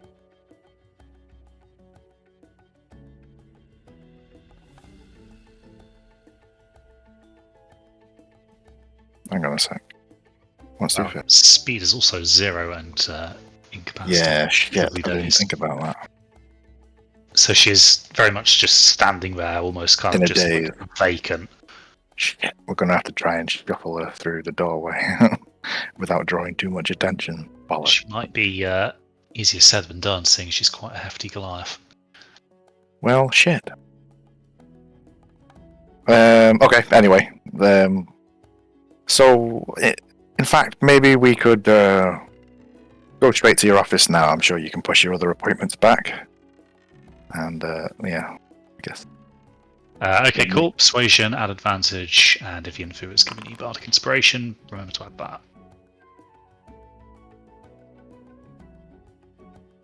I believe you can add Is it a the D? bardic inspiration retroactively. As long as you Oh. don't know whether that's a pass or a failure, you can. I don't believe that is the case anymore. Oh, is it not? No, because of things like this. When the creature fails the D20 test, you can roll the bardic inspiration. Oh yeah, so yeah, you can Yeah. wait until you know whether it's a Yeah. pass or a fail before using it. Yeah. Yeah. I seem to remember that. Okay. Well, as it happens, that'll be unnecessary then because she just kind of nods along. Right. Yes. Yeah. I have a business. It can wait. She doesn't move. No, she's still kind of in a bit of a daze. Okay. Are there other guards in the room that are like looking around? Probably there are. Yes. Yeah, so this atrium has, well, actually the guard's been beefed up a bit today. You can see 4 guards. I'll turn I- to. Well, because did Swan follow her back from the office? I came back to the teller's office behind. I'll turn to these two, like being quite imperious. You two there, get the door for us.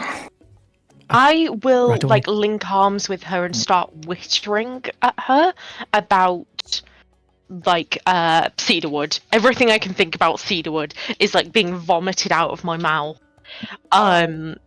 Just stream of consciousness, as if I can't wait to tell her about our plan. And then I'm gonna attempt to just move her along. I'll do the same on her other arm. Just keep nodding and interjecting little points here and there, and just try and start fucking hell, yeah, tracking her towards this door. Right, okay, so We really could have used wide eye at this point. it's one of those things where it's probably a little bit forced, but nobody's paying that much attention.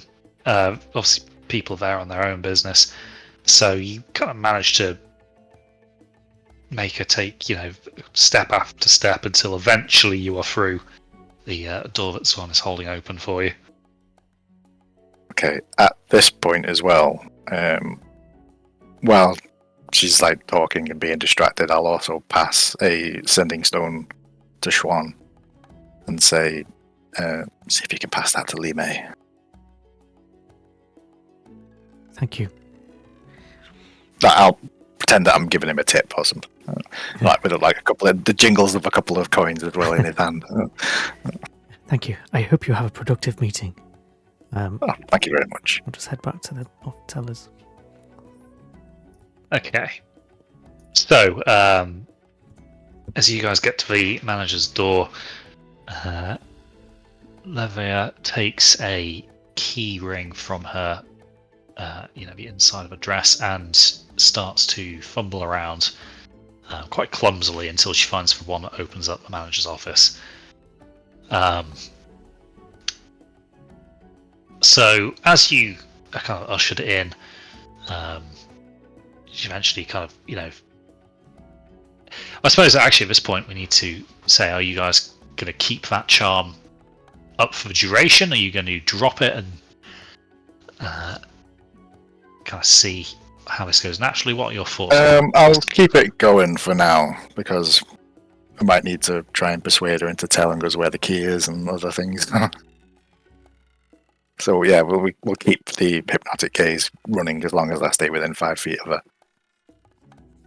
Okay, so So let's get her into the office and maybe sat down in a chair, and then we'll just keep waffling on about perfume and things in case anyone's listening. sure. So she's kind of sat across from you, and obviously this charm is still taking effect on her, the kind of dazed, almost half vacant look. She doesn't really seem to be following along as such at this point, but she nods now and again. I'm kind of hoping, like, if anyone sees her sort of glazed expression, they're just going to think she's been bored to death by me whittering at her. And I'm going to, like, as soon as I, like, run out of perfume stuff, I'm going to just, like, keep going with some other, like, verbal diarrhea in her general direction. Like, the general gist is, like, business related, but it's long since ceased being accurate. Sure. So as you're doing this, Elias, you kind of catch a glimpse through the window of her office as a guard kind of walks by past, kind of headed in the direction of that break room. But, There's a window in her office. Yeah, so this kind of diagonal corner. There is a window. It's not very well. Are there To that, blinds or curtains that you could draw across it? there are curtains. Yes. Okay, I'll nod at Yinfu to just draw the curtains slightly. Mm-hmm. Yep, I will do so.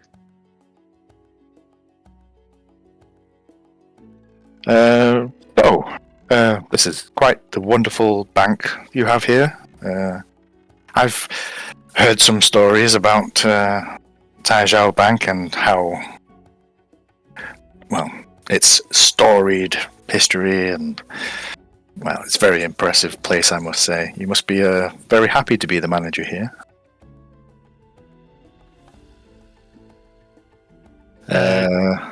She kind of nods at that.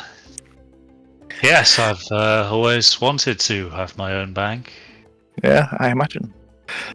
And very secure as well. Yes, very good. That's what everyone wants. A very secure place to store their money. Yes, very secure. Yes. There's even a magical vault that's opened with a magical key. Oh, word gets around town, about these things. Well, yes, Very magic. impressive. Why would it not be magic? Yeah, exactly. It would be interesting to see this magic vault and this magic key.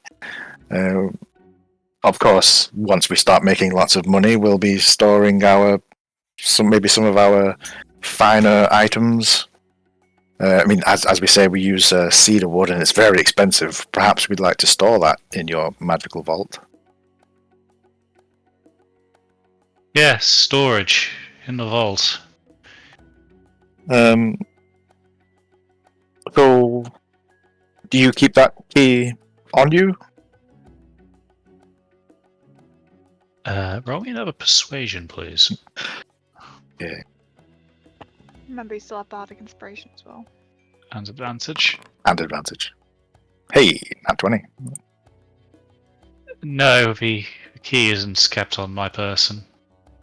We have different protocols for where it's hidden each day. Oh, Not even I know that until later. Oh. Well, what do you do if you need to get the key? We go through the portal, request the information from HQ. I see. Would that be you that goes through the portal? Yes, as manager, that would be my responsibility. I see. I'll turn to you and feel like this is a problem. She's gonna nod at you. I mean, And like I'm gonna do like the like the neck cutting motion and like look at you like, is this bailing kind of territory? No, it just means we'll have to.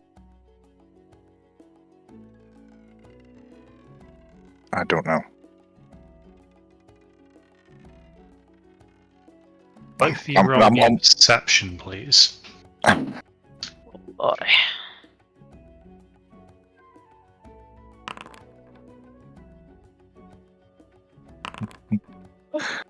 Okay, so What Elias, obviously, you are thinking about More the implications Yeah.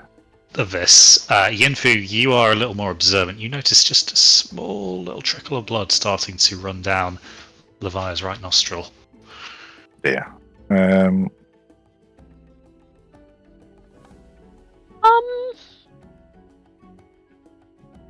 gonna sort of like widen my eyes at Elias, like, this isn't good. Elias is, well, after being pointed out, it's going to I'm just going to turn to you for. I've never actually succeeded at doing this before.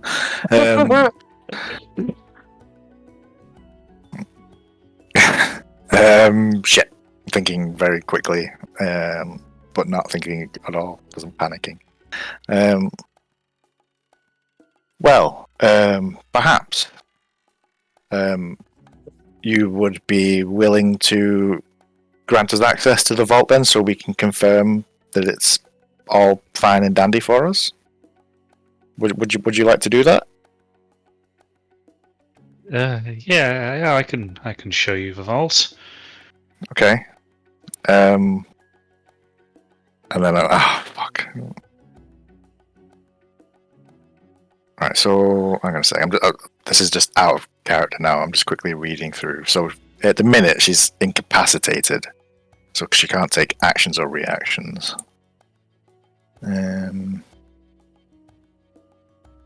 But she is charmed.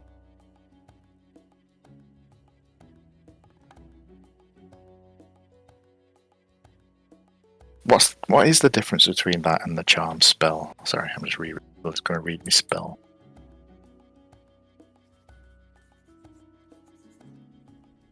I think basically, like, she could still be hostile to anyone other than the caster. And charm specifically lasts. Where does it fucking say? I think you just hour, renew it every turn, right? Well, that's what I'm doing with the hypnotic gaze. That's how that works. So technically speaking, the hypnotic gaze can last forever as long as I'm using an action to maintain it, in the sense of like every 6 seconds. Yeah. But if I was to place a charm on her, we'd have an hour until it ran out, and then she would know that she's been charmed. But at least she wouldn't be under the hypnotic gaze effect. So I can try and cast that on her now while she's still under hypnotic gaze, and then drop the hypnotic gaze, and it'll just be normal charmed.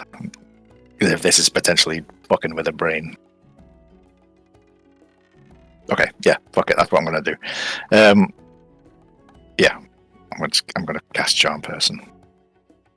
Okay, so I think First level spell.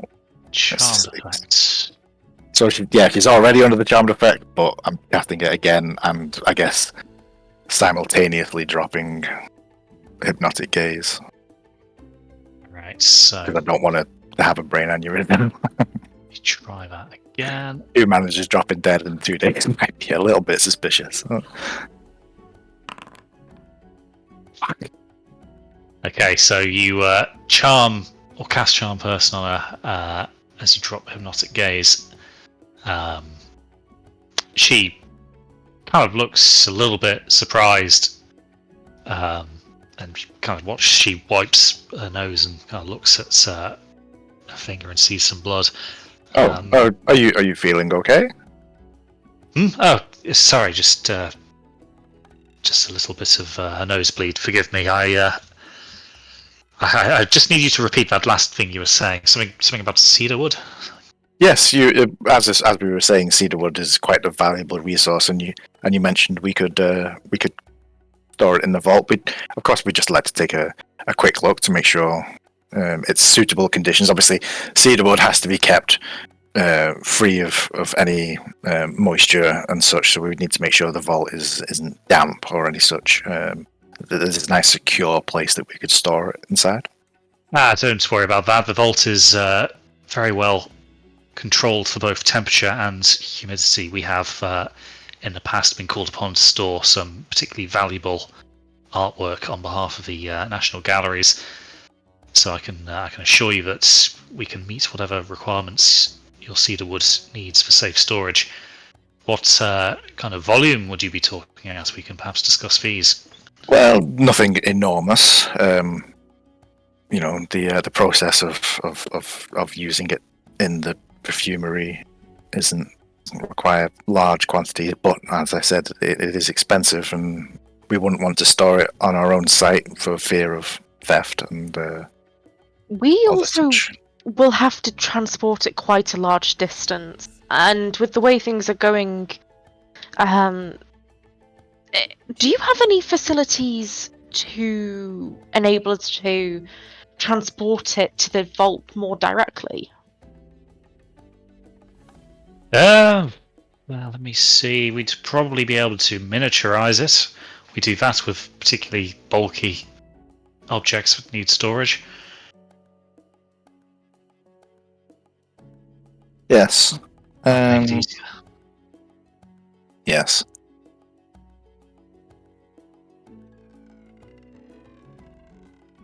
That could work. But as I said, this would be rather a large amount of trust we'd be putting in with you. It really would soothe our worries quite considerably. And In our you know, early days, put- we did put have our some minds issues at ease. with losing some good quality wood. Yes, I mean, outside of the city, thieves and vagabonds, awful. I'm sure you understand. He chuckles a little bit as if you guys must be joking. Well, I can assure you that here at the Imperial Bank, we're as secure as it gets. If you can't put your trust in us, who can you? Exactly. Yes. And anyway, our customers value the discretion of our vaults as well as security. We don't just let anybody see what's stored in there. No, of course not. Does that mean it's off limits for any of the customers? It's just bank staff allowed in there? Not even just the bank staff. It has to be an executive, either myself or someone superior to me. As I say, discretion is one of the key things that we can offer. Absolutely.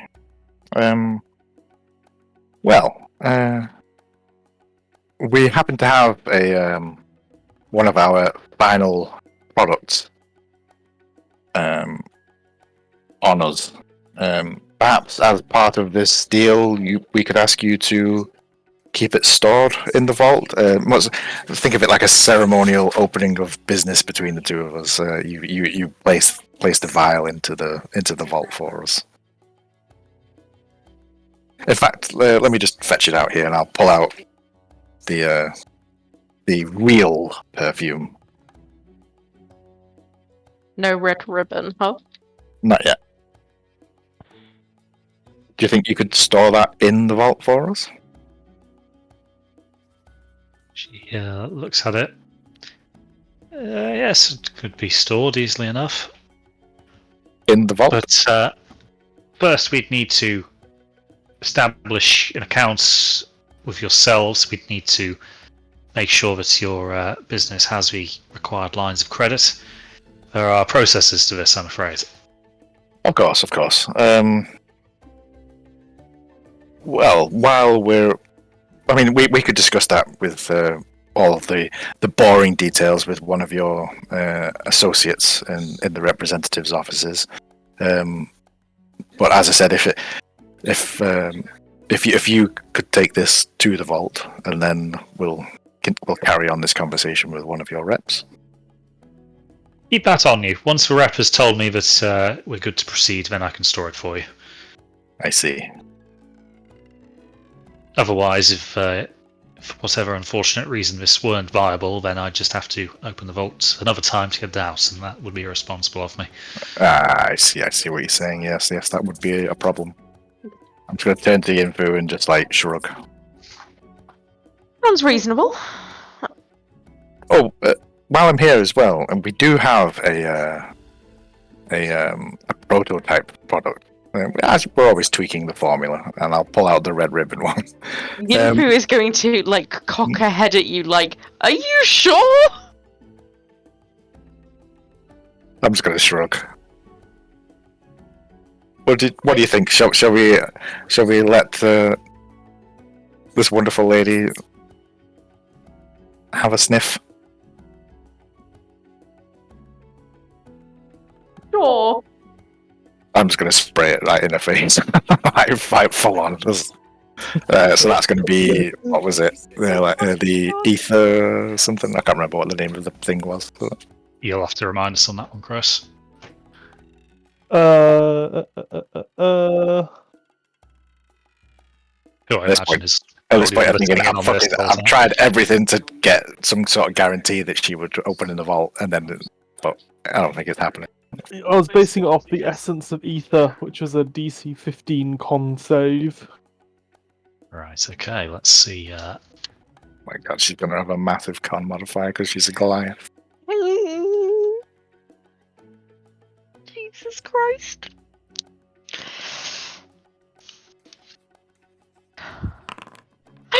Fuck.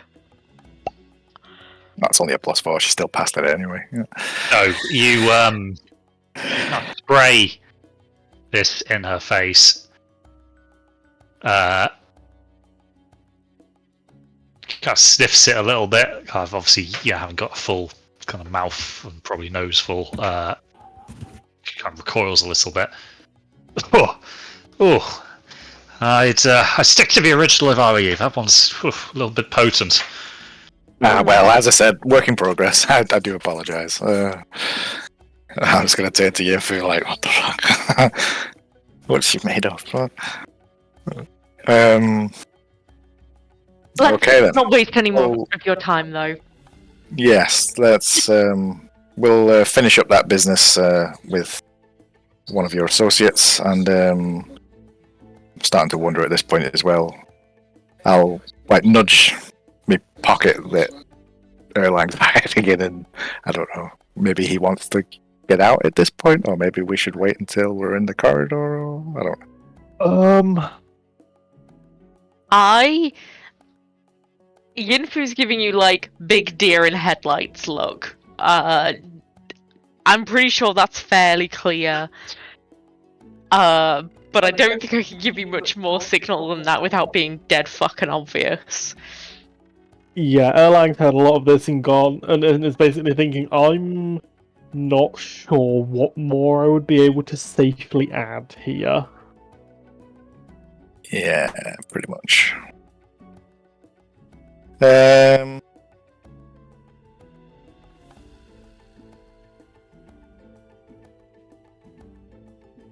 When that this is a loaded question. When that guard walked past the window earlier, I guess the window itself, is it a thick window? Is it like, can you hear through it? You was Did we hear his footsteps as he walked down? you would know that you didn't hear his footsteps. You imagine that as obviously the manager's office, you would want it to be relatively soundproof, just in case sensitive things are being discussed. True. Cool. Oh, fuck.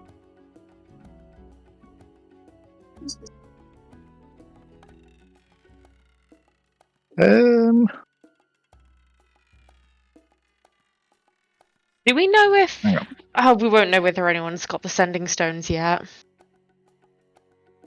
Well, you know, Zwan has them for the time being.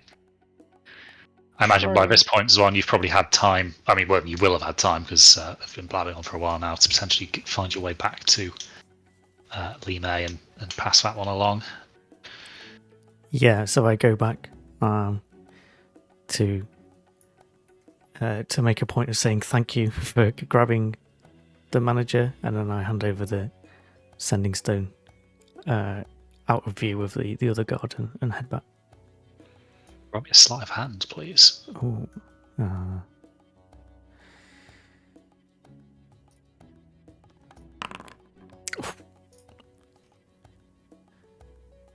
9 with a +7.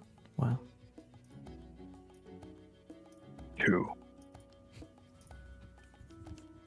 So you kind of hand this off, kind of making it look almost like, you've kind of shook a hand or, clasped it and said thank you, like, quite sincerely. It's a little bit weird, but you do at least manage to kind of keep the stone hidden as you press it into her palm.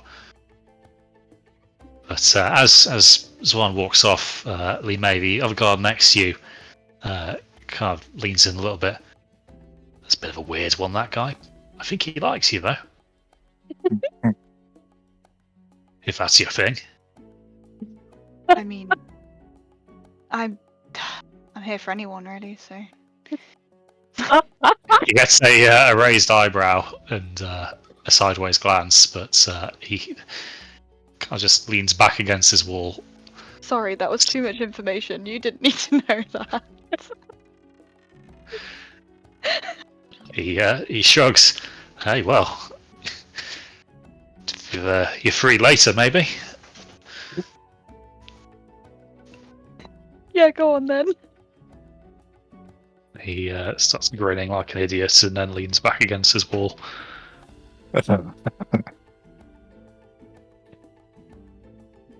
Oh yeah, sorry, we're in the office at this point.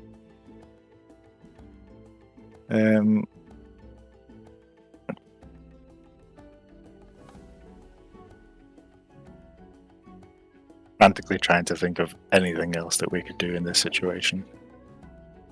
It's not gonna. Oh, I don't know. No, okay. At this point, we know she's not gonna open the vault for us, so the only thing that we have to go on. No, sorry, I'm saying this more to myself. I'm not trying to metagame, but We just keep the ball she's rolling. not. She's and not see going where to we end open the up. vault, so we need to get to that point where she goes through. The portal opens, and the key gets passed back through. That's what we're going to have to go for. Okay, yeah. So we nod politely and Pat, we can make our way through to the representatives' offices. Yes, sure. One of my colleagues will sit you down and go through the financials. Excellent. Yeah. What about that young man who helped us through earlier? He seemed like a nice young chap. Huh? Well, we usually have specialists for this kind of thing. I'm afraid it's my first day here, so I haven't quite got to know who does what around here just yet. But I see. I'm sure somebody in there will be able to help you. Okay, no problem. Okay, so you guys are kind of shepherded towards the door. Erlang, if you wanted to remain in here, now would be the chance. Yeah, that's probably not a bad idea. They're walking out. I'm gonna try and crawl out of the pocket, pop down on the floor, and try and hide underneath the corner of the desk or something. Okay, sure. So you hop out and wait for everybody to kind of go past a little bit before scuttling under the desk out of sight. I wonder. As he does that, Yeah, I was in your pocket, Elias. can I? Yeah, I would feel it. I'll also take the manager's keys and just as I go to stand up from the chair, I'll just leave them on the chair behind me as I stand up to walk away. Okay. Yep. So as that's the other side of the desk, that would be outside her line of sight. Yeah. So she shows you to the representative's office, and you note she actually locks the door to the manager's office behind her. Yeah. What I thought would happen. Nice, well done. Right. Okay. So you guys are kind of shown in, and a fairly mid-level banker starts to talk financials with you, which is a dull conversation which you suspect may drag on for some time. Meanwhile, Zwan, you kind of watch as the manager strides back across the main room towards the other door. Malagash kind of also looks up and watches it go. So, right, well, it seems that everything's still under wraps for the time being. Actually, when we get escorted in, I'm just going to ask the guy if I can use the restroom. He shrugs. Yes, sure, no problem. There's a toilet just over here. He gestures behind him, and you can kind of see there is a door there leading to a public restroom. So as I go in, I'm going to activate the sending stone to pass a message to Lee May to say, couldn't persuade the manager to open. Gonna have to wait for the portal ceremony. Think. And that's the message. I'll just say, oh, well, actually, couldn't get the manager to open the vault. Gonna have to wait for the portal ceremony. Yeah, I've still got a few words. Don't reply back unless it's important. Okay, That's the so message. Lee May, you get this message and have just enough time to process it before you watch the manager kind of emerge from the door in front of you. She kind of brushes past the two of you guys making her way into the office, and as she's closing the door behind you, just hear her say, sorry about that, just had to deal with two idiots trying to sell some perfume that's stank like horse shit. And then the door closes and you can't hear anymore. Oh Oh, god. dear. Oh dear. Oh shit. I'm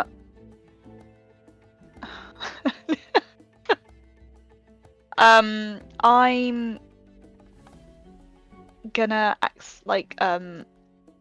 accidentally drop my what was it what was I holding? It was like a Your pole arm. pole arm. I'm gonna fumbly drop it by the door and do the same action of trying to listen in while trying to pick up the pole arm at the same time, and kind of bang my head and go, ah shit, because I'm pretending to fumble with it. Okay, just so you're aware, this is going to look very weird and quite unnatural as you do this. The other guard is perhaps starting to have second thoughts about those drinks after work tonight. Sort of looks like you might have been drinking during the shift. And then, I mean, it's Lee May, she probably has been. yeah, it's Lee May. That just means she's an expert for later on. Do I hear anything? So, you do actually. You hear a conversation between these two about what seems to be a kind of a regional expansion program. They're looking to potentially, increase their presence on the East Coast in general as a kind of response to growing commercial needs of the Fleet of Fog and the vast quantities of bullion which is going backwards and forwards. Is that all? That's all that you have time for in your Fumble. attempts to not look like you're just blatantly eavesdropping. Okay. As I straighten, I just go, sorry, I've got a bit of a headache today. It must have been the shock from this morning. Right. Okay.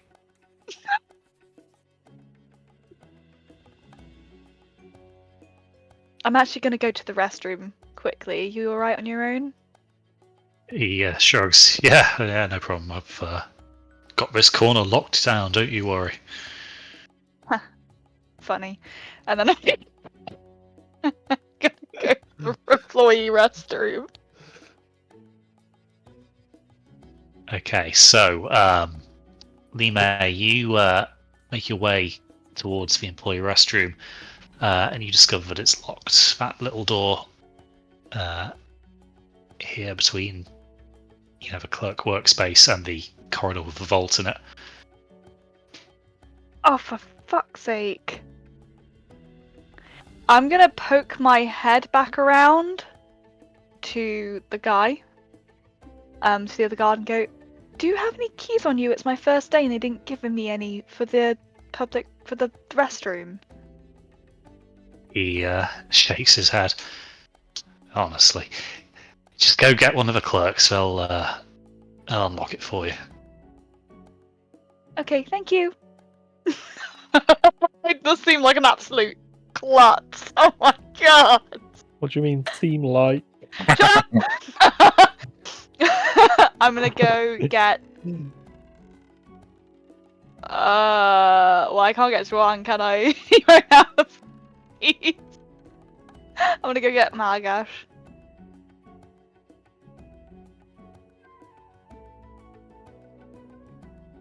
Right, so you go and find Malagash.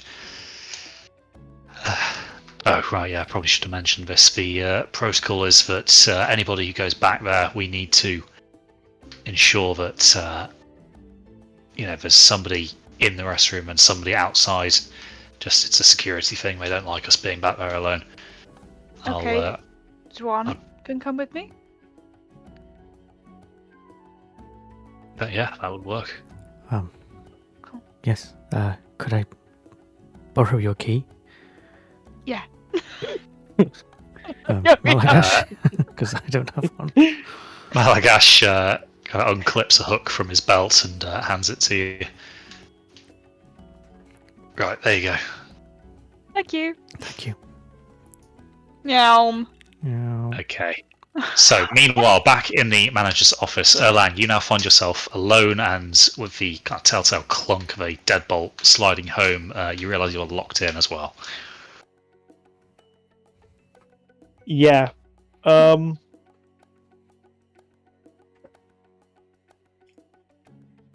I am going to drop Wild Shape. Okay. The manager suddenly stops. Oh, I forgot something. Guess I'm upcast and sleep. Yeah, drop Wild Shape, pocket those keys that were left behind on the chair, and then start, rooting through drawers to see if I can find anything. Okay, cool. So you have a little rummage through,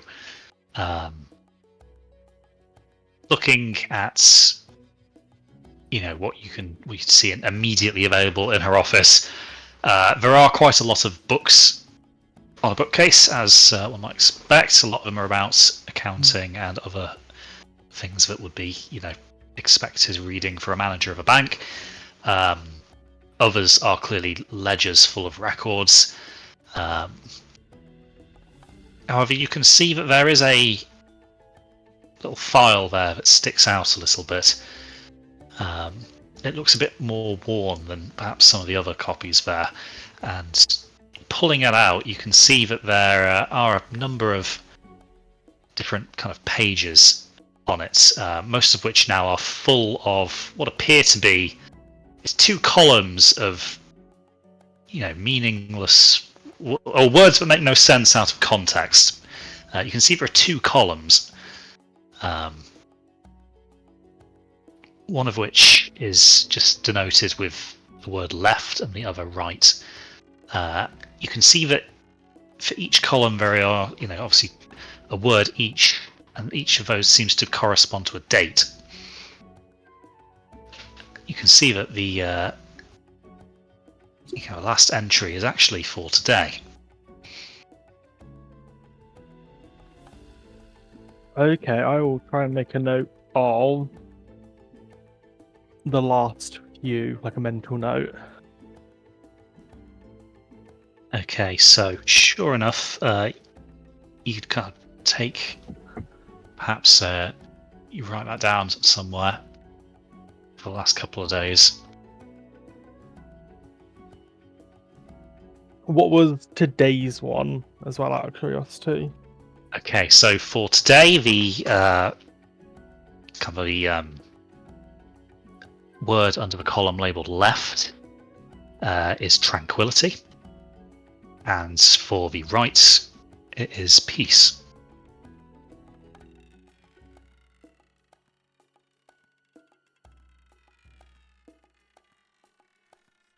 Okay, that's useful to know.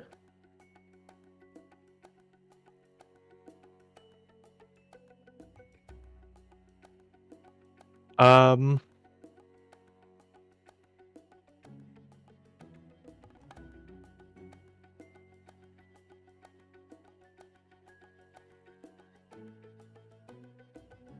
hmm.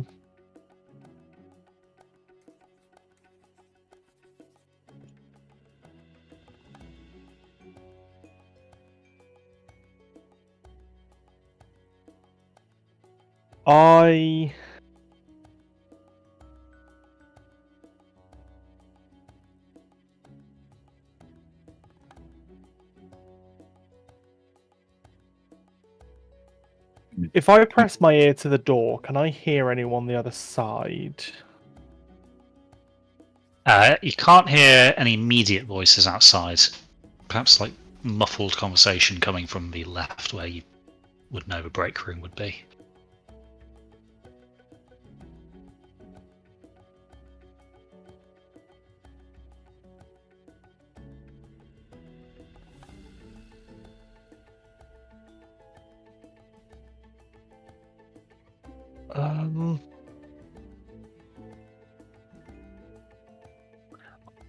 I probably want to meet. I probably want to leave this manager's office if I can. It's just being able to get back out to the main room.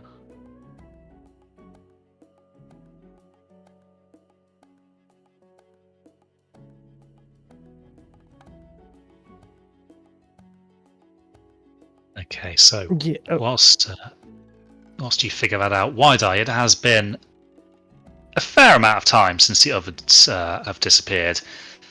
You've been carefully watching the statues out front. Neither of them have come alive just yet, so that kind of clues you in that everything is still going, well, at least not horribly far away from the plan, as far as you're aware.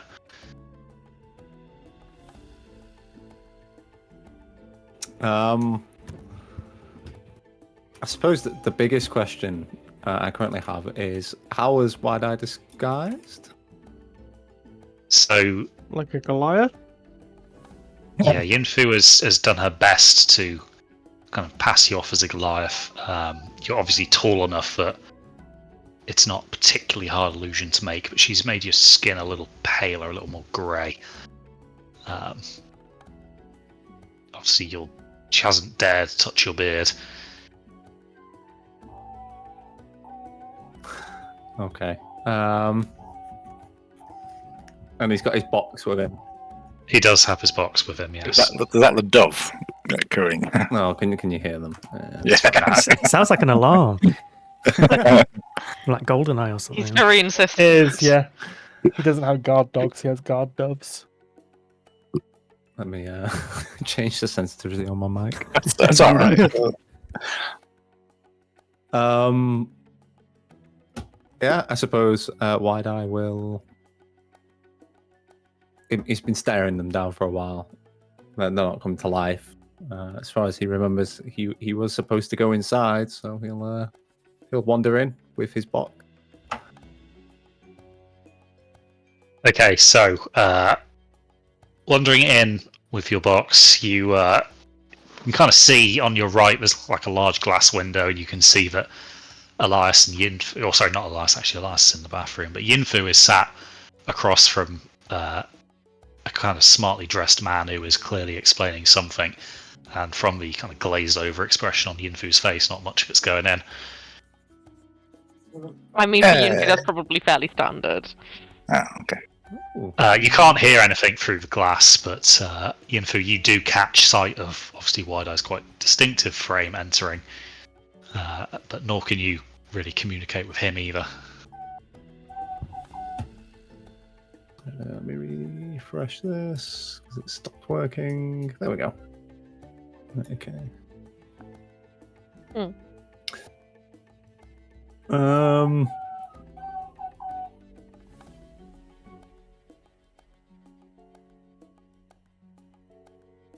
Yeah, I suppose the plan was to try and draw some attention. So he'll go up to the clerks. Okay, so you head up to one of these clerks. You only have to wait a little while before it's your turn. There's a little bit of a wooden ledge where you can kind of plonk the box down. Seeing your, kind of large, imposing frame, the clerk has to kind of crane her neck up to look at you. It's only a poor little gnome.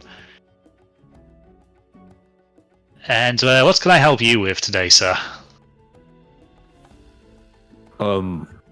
I need a loan to start an investigation into this cat in this box. Have you tried opening it? Well, let me tell you. He's gonna recount the entire story in grueling detail on how he came about the box and what happened on the ship, etc., etc. Why'd I roll me a performance? Fuck. Oh my fucking Christ. I just realised I'm a -3. You got this. Not a nat one. Wow. It's not No. natural, but it's a 4 with a -3 on it. I can't believe how close she came to getting a 0 or a negative on that one. Jesus. Okay, Wide-Eye, your story is rambling and barely coherent. The gnome is starting to wonder by the end of this, is the cat a metaphor? Is there some mental issue at play here that you're looking to explore, perhaps? Is this a cry for help? But as you kind of wrap it all up, he sees that you're being deadly serious. What? No, of course we can't give you a loan to look at your dead cat. Why would you think that? But this is the most important find. I have many researchers willing to look at this with me. You see, the cat is both alive and dead at the same time. This could unlock many things. The only thing that's going to unlock is the door of a psych ward, you nutter.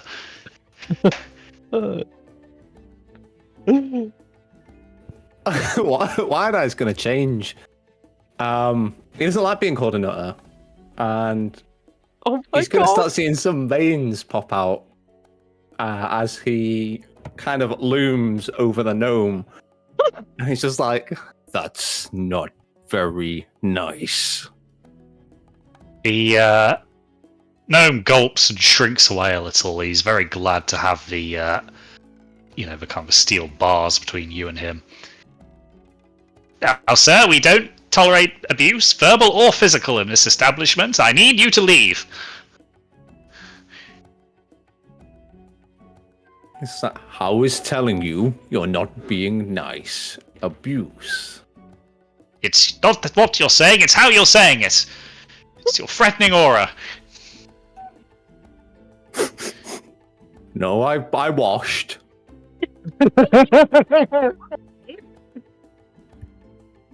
He kind of starts looking towards the security guards and, kind of giving them eyebrows like, are you going to do anything about this? A few of them kind of, look as if they might say, no, we're not going to do anything about this, thank you, we choose life. But eventually, they have to kind of act on what they're being paid to do. So a pair of them kind of come up to you. All right, big guy, I think this loan's not going to go through for you. Why don't we all just take this down a notch and take it outside?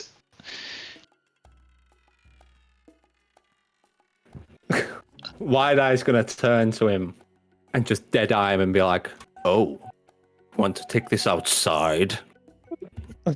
No. Oh He kind of looks at you. You know what I mean. Leave the poor gnome alone.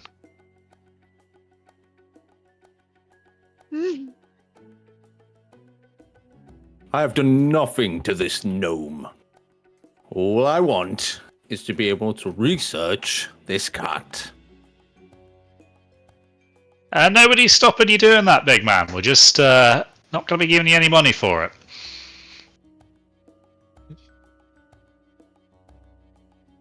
Come on, let's be reasonable. We'll take you outside and send you on your way to somewhere you can find maybe somebody who reads books to help you with all this.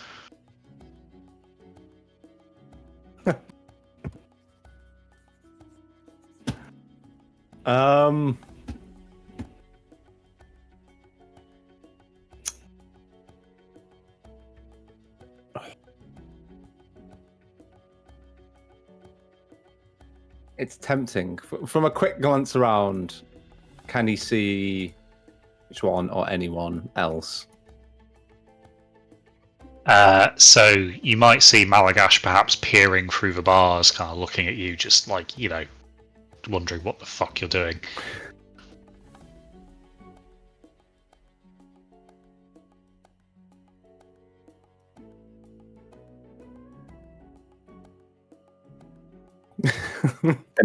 In hindsight. Wide Eye's just gonna like seem very disgruntled and be like, fine. And as he picks up the box and turns, he's gonna fumble it to drop the box. Oh no. And send its contents spilling into the main room. Oh boy. Okay, so Wide Eye, you go to pick up the box and, you know, obviously can't deliberately fumble it. There's a kind of a very loud as it kind of plummets off this ledge. And then, you know, the box lands and the lid kind of, you know, the clasp keeping it closed pops open and, you know, the cat, or, well, yeah, the cat kind of comes kind of skidding across the tiled floor and out of the box. Everybody is kind of looking around wondering why the fuck you've brought a cat in a box into a bank. Wyatt's gonna be like, see, you all heard it. So yeah, the cat is kind of lying dead now, having kind of slid out the box. Or at least you thought it was dead. But as it's out of the box, it picks itself up and starts to kind of lick its front paws. Wide Eye is just fucking stunned. He doesn't know what to do. He's just staring at it. What? What? I'm so mad. The guards don't really know what to do. The gnome picks up from behind his bars. We only allow service animals in here, I'll have you know. It's an emotional support box, but Wiley's gonna look at it and be like, Mr. Figglesworth? The cat gives you a look of benign indifference. He's just like, I knew it. I knew he was alive. He's gonna pick up the box and go to pick up the cat. Roll me an animal handling, please. At least it's not a minus. Oh. Okay, so you grab this cat by the scruff of its neck and kind of hoist it up into your hand. and then put it back in the box. Oh no! Where it proceeds to keel over. And then pull it out of the box. It bites you. And then put it back in the box. And And it's everyone's the going to stare at Wide Eye as he, for what seems like an eternity, just puts the cat in and removes it over and over again. Stunned, trying to figure out exactly what's going on. So the cat is cycled in between a state of life and death as Wide Eye plunges it into and out of the box. He's going to turn around and back. See, this is exactly what I mean.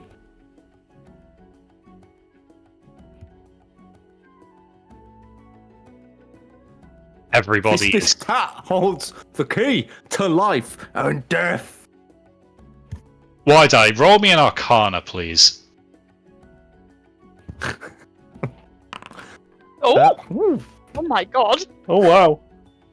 In a rare moment of clarity regarding matters like this, it dawns upon you, Wide Eye, that the penalty for necromancy in the realm is death. Oh shit.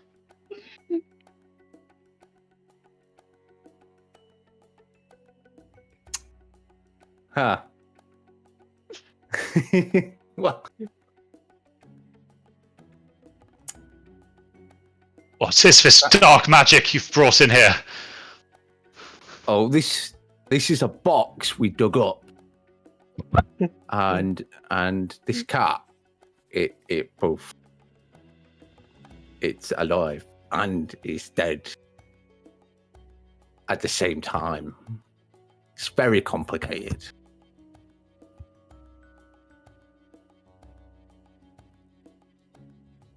Okay, so leaving that where it is, Elias, what are you getting up to in that public restroom? Well, I suppose after finishing sending the message to Lima, he'd wash his hands, make it look like he's been doing some business, and then make his way out. And probably, well, So you join Yinfu and the representative who are just kind of gawking through the window as Wide Eye kind of makes this scene. You would also know that necromancy carries the penalty of death, and it looks very much like Wide Eye is just repeatedly resurrecting and killing a cat in front of a wide room full of people. Well, everything's muted through this glass, so we can't hear what it's he's all saying. kind of We're mimed, just essentially. watching him like, insert and take it out of the box. I mean, the fact that he's going to get executed for necromancy is one thing, but Rulin's really just annoyed that the cat is actually alive.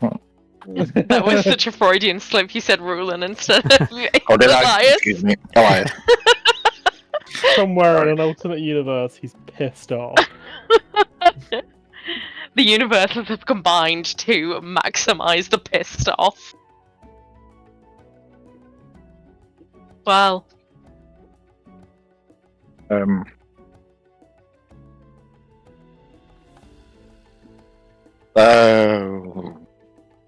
That must be an illusion. You know, like magicians, they use similar things to do crazy illusions. I bet that's all it is.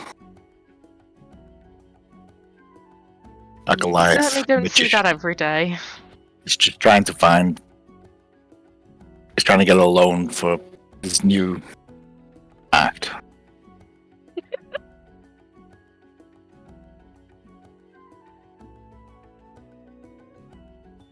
This doesn't seem to necessarily put representative at any ease here. Right. Anyway, we were going to look through those financials of yours. Should we get back to it? Right. Yes. Okay, so he starts delving back into that with you. Lime and Zwan, you are now in the. Well, you've got the key, so you would actually be able to kind of pass through into the kind of corridor leading to the employee restroom. I'm gonna go. Which one of us has the best perception? Or like hearing abilities? Wait. Swan, is your hearing amplified? What? Has your hearing been Clearly not. amplified? Oh, now's not the time, Swan. Not that I know Okay. So I was just wondering who would be best to listen in. Because I have another guard next to me, so I can't really listen in. of. Yes, I don't know. What's your perception? +3.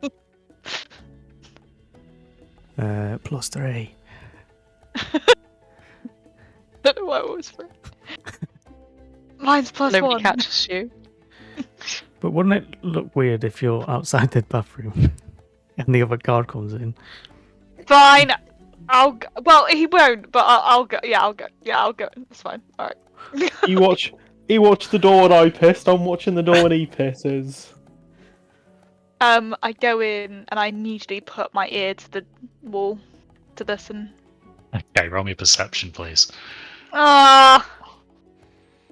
Can't it be like?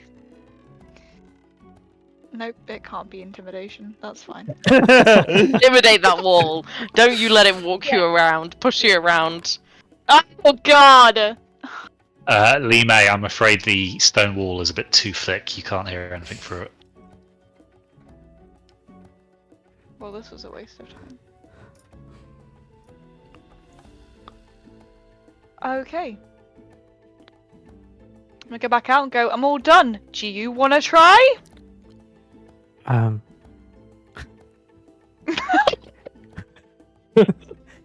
can try. Do you wanna go? Apologies. Wrong. Do you want to try? You want a little try? Try the No rescue. faith in him, yeah.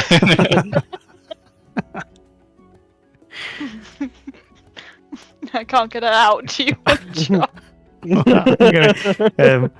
Because I'm now like slightly like naturally intimidated by Lee May, I'm just gonna go and try see what I can see. So the wall looks fairly solid to me, but is there anything like ventilation around, or I don't know, a mirror recessed into the wall that might be a slightly thinner barrier? There is a mirror, as it happens, and it does look like it's set in a little bit. See, this is why he should have done Now, as you approach the mirror, you just see the reflection of a uniform. it. Oh my God. Yes.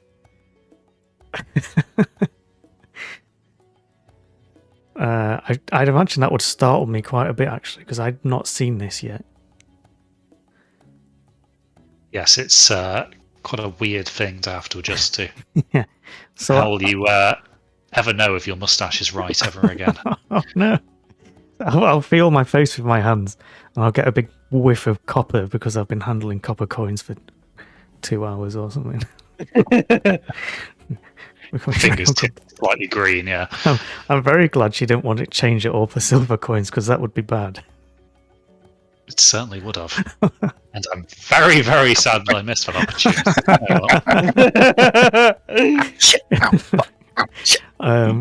And smelling the copper, I will wash my hands fairly thoroughly, and as I do, I'm going to try and rest my head on the mirror in various ways to see if some sort of vibrations become legible. Okay, roll me a perception, please. Yeah. Don't know if I can help him. 12. Okay, so Zwan, it is still a thick wall, but kind of pressing your ear against the mirror, you can make out the occasional word here or there. You hear the words box, and you hear 64. Ooh. So I just swallowed the wrong way. 1 sec. Oh, God. So what did you say? Box and 64. And 64. There's a little gap between the two words. But those are the only two you can work out.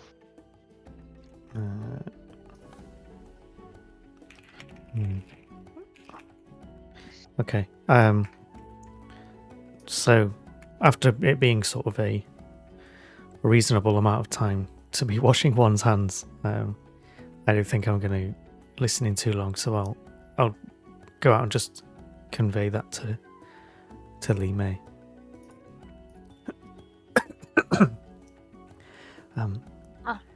Yes, and I didn't hear much, but box something 64. Okay. See, so it's bat-like ears of yours. See, I knew it. All right. I don't know what the fuck they mean. Does that mean wide eyes here? Oh, the box.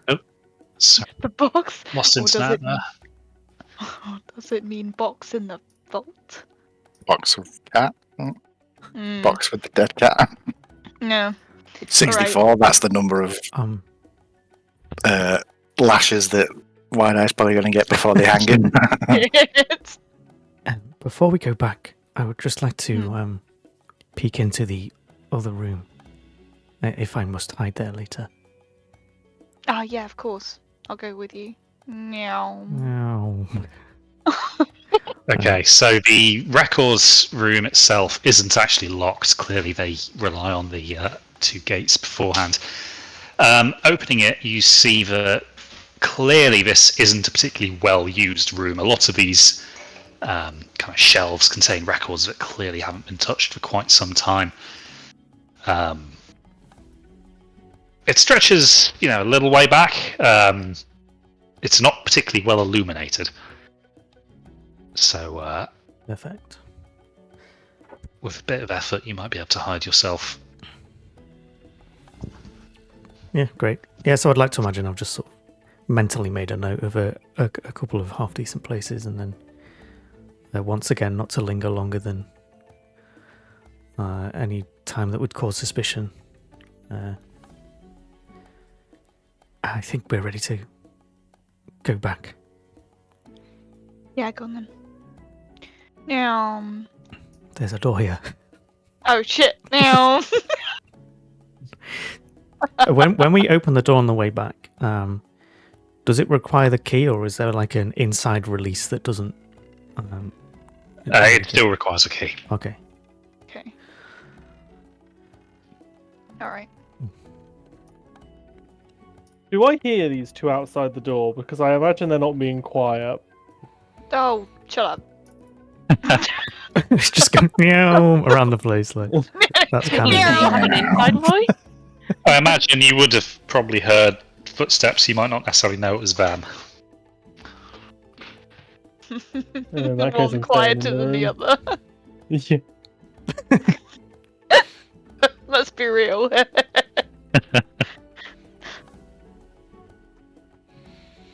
Okay.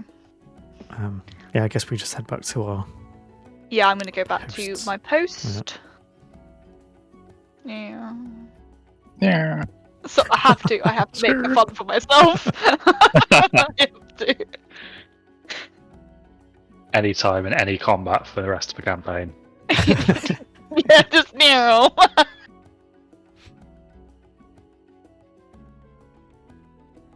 Okay, so Erlang, obviously, you are still in this office with not really much information as to what's going on.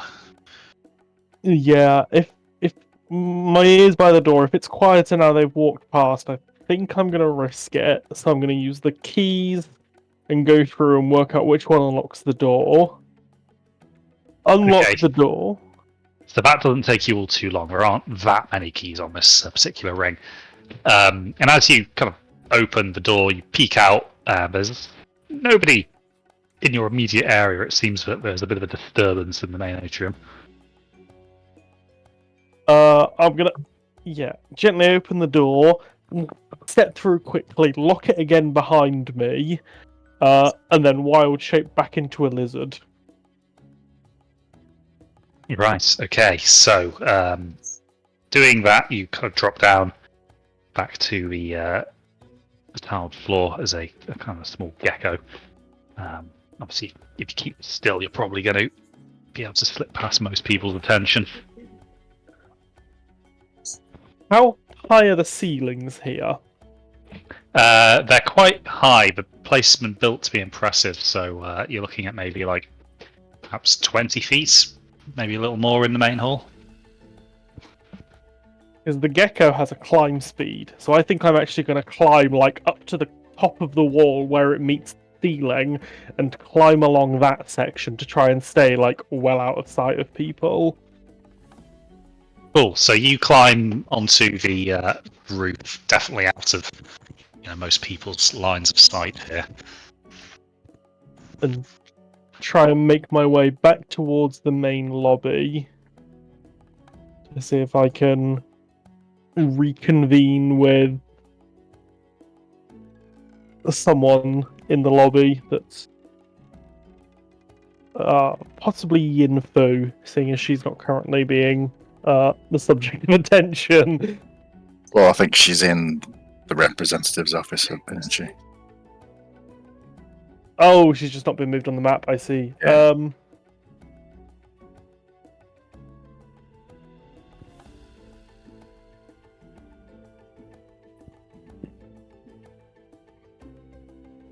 I'm guessing the door to the representative's office is all closed. It is currently, yeah. Yeah.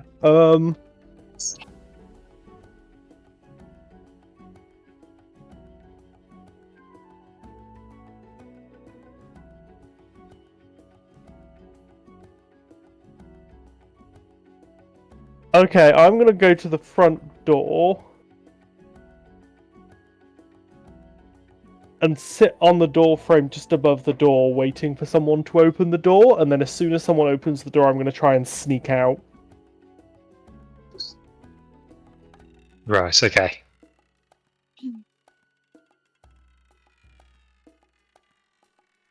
So, Wide-Eye, back to you. You can see now that the reception to this discovery of yours has been, not quite what you might have hoped for such a ground-breaking discovery.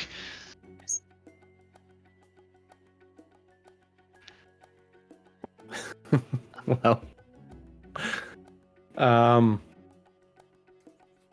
Wide-Eye's just gonna be like, well, fine, if you Philistines don't want to enjoy my discovery, I'll take it elsewhere. Yeah, he'll leave with the cat in the box. The cat goes back into the box where it proceeds to die once more. Or perhaps it's dead already, who knows? But the guards were not inclined to fight you before. They're definitely not inclined to fight you now that you're a necromancer. So you make it back out the door unmolested.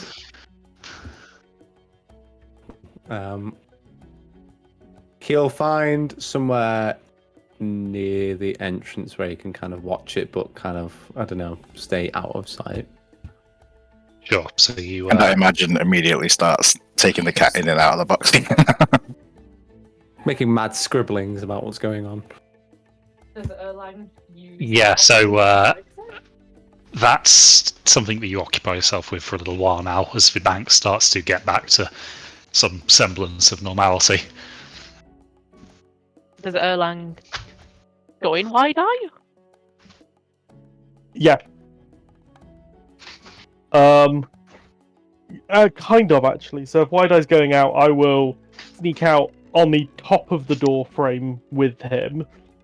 I'm then going to crawl on the outside and make a bit of a showing of walking over the windows, hoping that Elias or Yinfu is able to spot me and realise, he's escaped. I mean, it sounds like this meeting is boring as fuck. It wouldn't be surprising to think that we're staring out the windows. Yeah, that's a good point. Yeah, so Yinfu, as you're being told that as things stand, your 5-year plan for the business is, looking to be a little too, should we say, inflated for the bank's risk tolerance. You spot a gecko kind of strolling across one of these windows.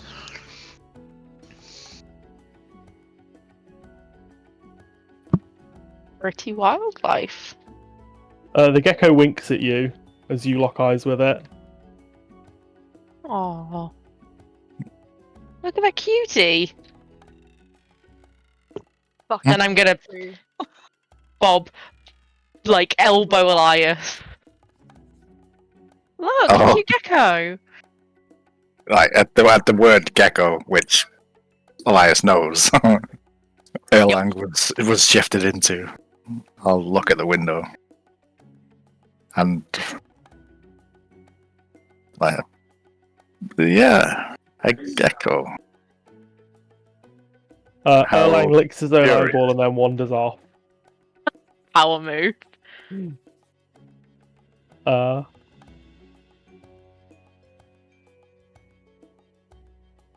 then going to walk over to Wide Eye, say hello, and climb inside a pocket.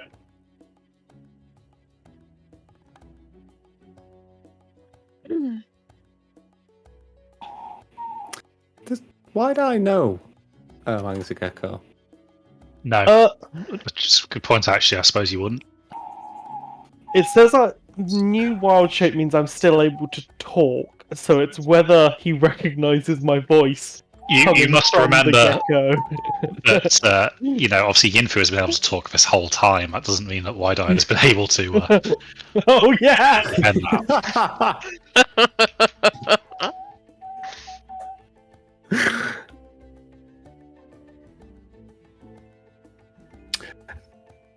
Wide Eye's going to pick up the gecko that's just gone into his pocket. Okay, so Erlang, you feel Wide Eye's hand kind of reach into the pocket and proceed to grab you. Wide Eye, it's Erlang. He's gonna stare at him like, this is a very strange gecko. Fuck's sake. I can help you with your box research. This What you gecko mean? can do with this box research. Wide Eye's gonna open the box. Well, stop. Oh no! Okay, so the box opens. The cat is dead within. I wonder what would happen. Let's not be hasty.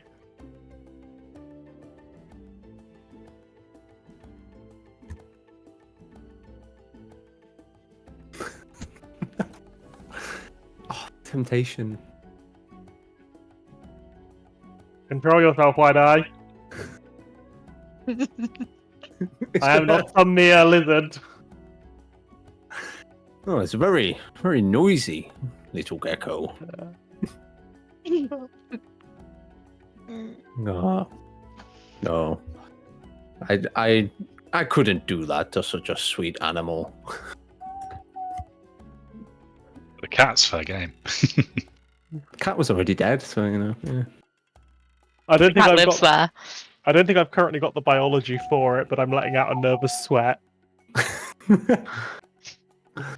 I mean, to be fair, like you don't actually know what happens with the box, do you? Yeah, I don't want to find out. Well, at this point, I don't think even I know what happens with the box.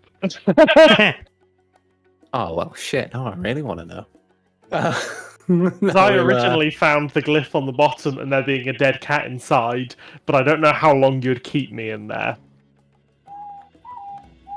Very true. No, why I will place the gecko down next to him. And then proceed to fuck around with the cat some more. Erlang, you watch in horror as this cat is kind of pulled from the box and kind of comes alive. I thought the cat was dead. He'll put it back in the box. And sure enough, it dies. Okay, that bit I recognise. It biting you is new. It's probably best not showing that off anymore.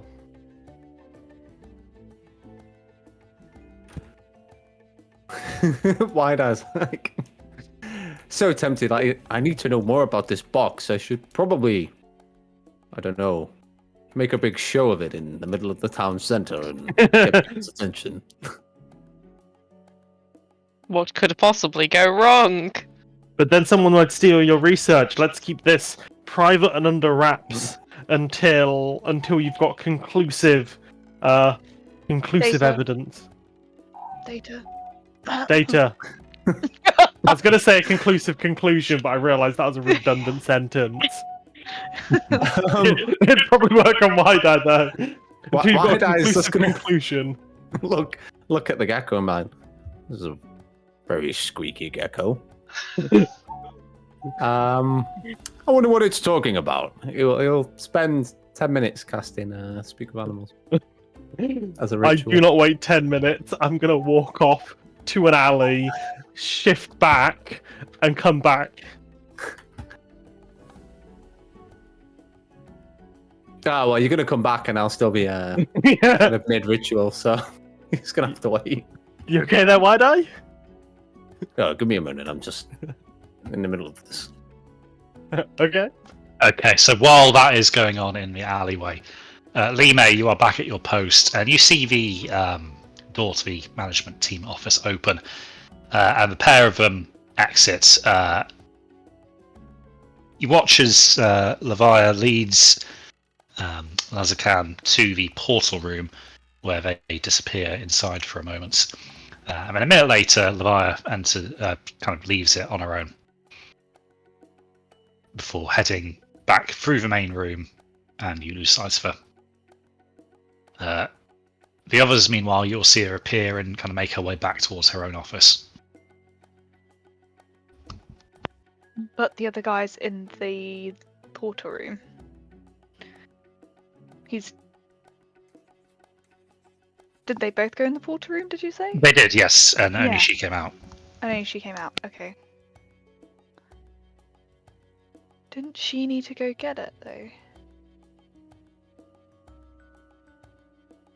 Now I'm just confused. Okay. I'm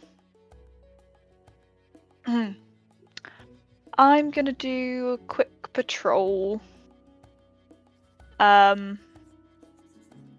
So I'll see you in a bit. I'm gonna say to the other guy. And I'm gonna just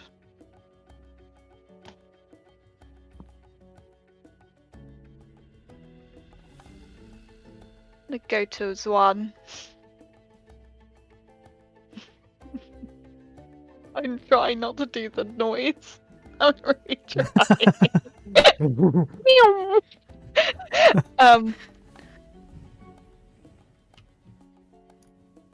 Hey. I think we need to send a message, but I don't know how. One's gone in the room, the other one's gone to the office.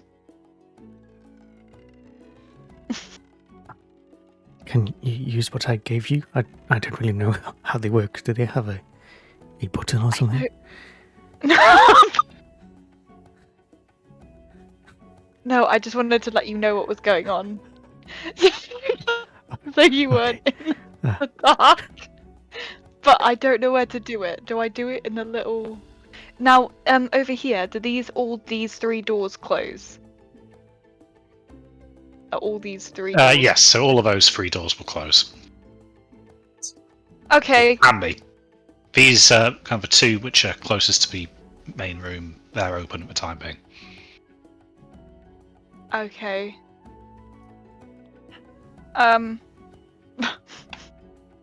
Can we just go to the restroom again? Probably the best place. I think so, because otherwise we're gonna get caught and it's all gonna fucking... Yeah. I never gave the key back, so I've still got it. So that's good. Yeah, let's just go. Meow. Alright. Oh, for fuck's sake, there we go. I mean, is there anybody in this corridor, Crispy? No, it's empty. No. Okay. With that knowledge, I'll just do it here. What? I look at the huge gargoyle thing stood behind you. Oh, yeah.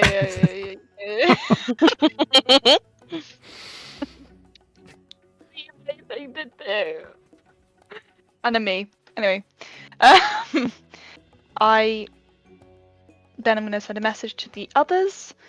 Just say, Levia, how many words? 20, I want to say, off the top of my head. 20 or 25. 20. Loading. Yep. 20. 25. 25. Okay. Okay.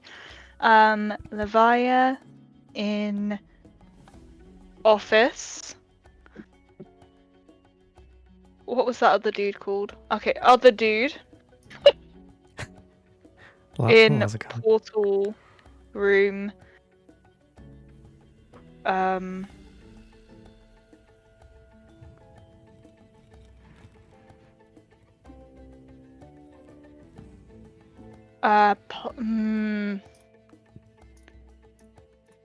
Okay, so far you've used 3 words by saying Is this thing on? Did they count, Crispy?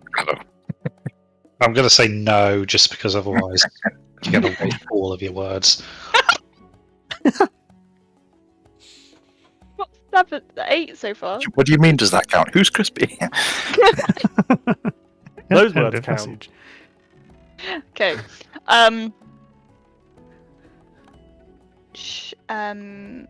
Shall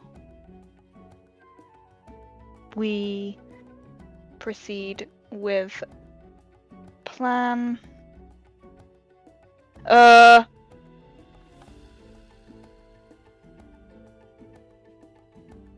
For her to go back to room. Send. How do I click send, or does it just go? I like to imagine Oh, he gets the words. How do I? Yeah. And then that's it. Then it cuts out. Okay, so Elias, you get this message back.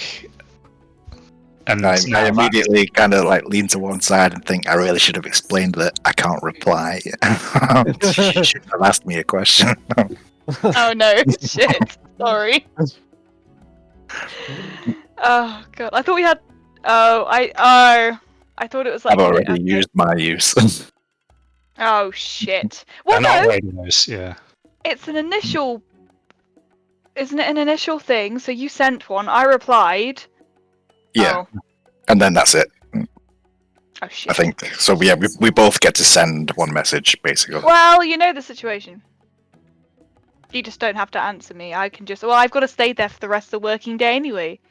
So manager's gone back to her office.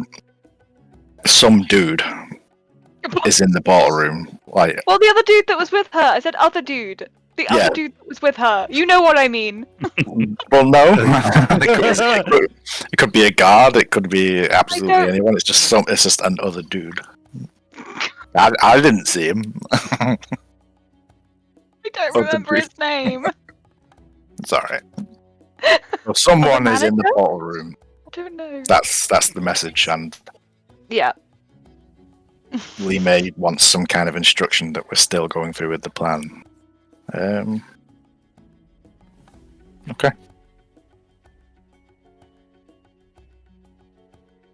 Okay, and then I'm gonna go back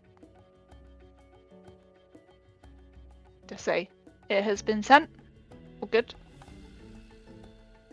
Probably confusing, but I will. I'm sure it's fine. Yeah. And I'm gonna go back to my post. Likewise. Okay, so as this is going on, Zara, the guard next to you, starts to stretch. Oh, right, I'm gonna go grab some bite to eat.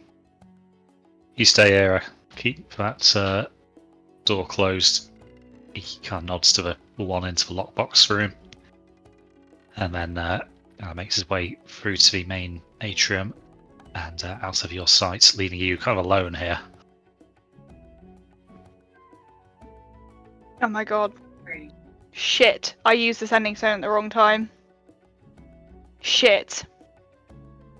Can I send an initial message, or does it have to be the reply? No, that's you've got one use and you've used it.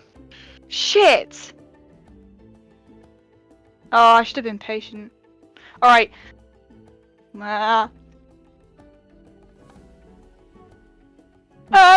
I go, like, walk quite quickly. Or should no, because if I try and break in, I'm fucked. Oh shit. Being my own. Yeah, I imagine most of Lee May's previous experience with breaking into places involved a boot. Yeah, I'm not doing it. Can you come with me a sec? Sure. Thank you. No. Like knowing most workplaces right now, everyone thinks that these two are definitely hooking up. Banging. Yeah. The amount of time that they've been There's to the probably toilet rumors, twice over.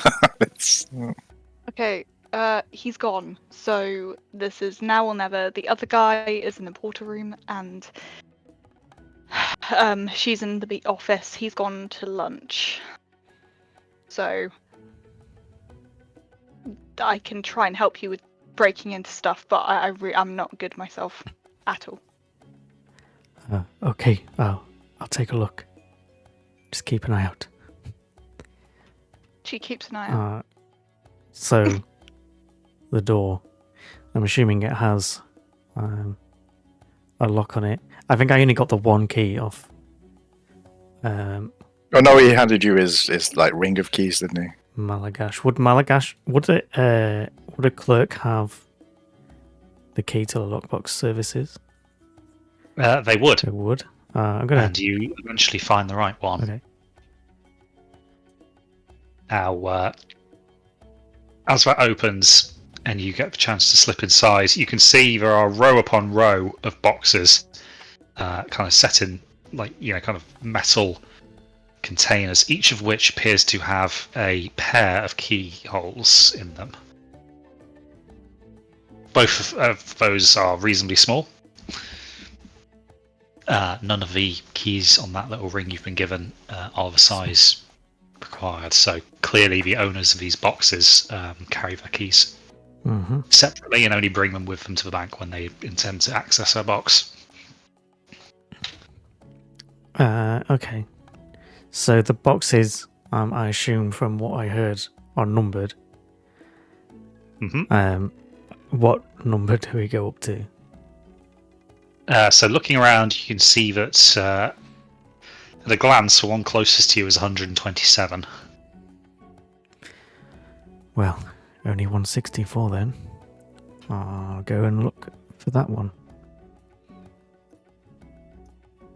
Okay, sure. So you go into that vault. Not that vault, into that row and find box 64. Now, looking at it, you can see that the box isn't any different from any of the others. In fact, it's very unremarkable. The same two keyholes are present. So with my thieves' tools, obviously I know I can pick locks, but could I attempt to pick two locks at once? Two very Two locks small. would be I feel like very tricky. I feel like this is like a normal setup for a lot of banks, so it's probably something that a thief would come across before. So picking two simultaneously is going to be extraordinarily difficult. Yeah. Well, I could you try and pick them decide one to by do it. one. Assuming I can sort of jam the first one, not to relock itself. Okay, so because you are obviously proficient with locks, I'm going to give you a chance here. Roll me a perception, please. Unnatural 20. So, as you kind of get your toolkit out, you notice a number of things are difficult, more so than you would expect for locks of this nature. It's almost as if the tumblers themselves are resisting your attempts. You quickly realise that this has been tweaked a little bit. This box has had arcane lock cast on it, as well as its 2 traditional ones. Okay.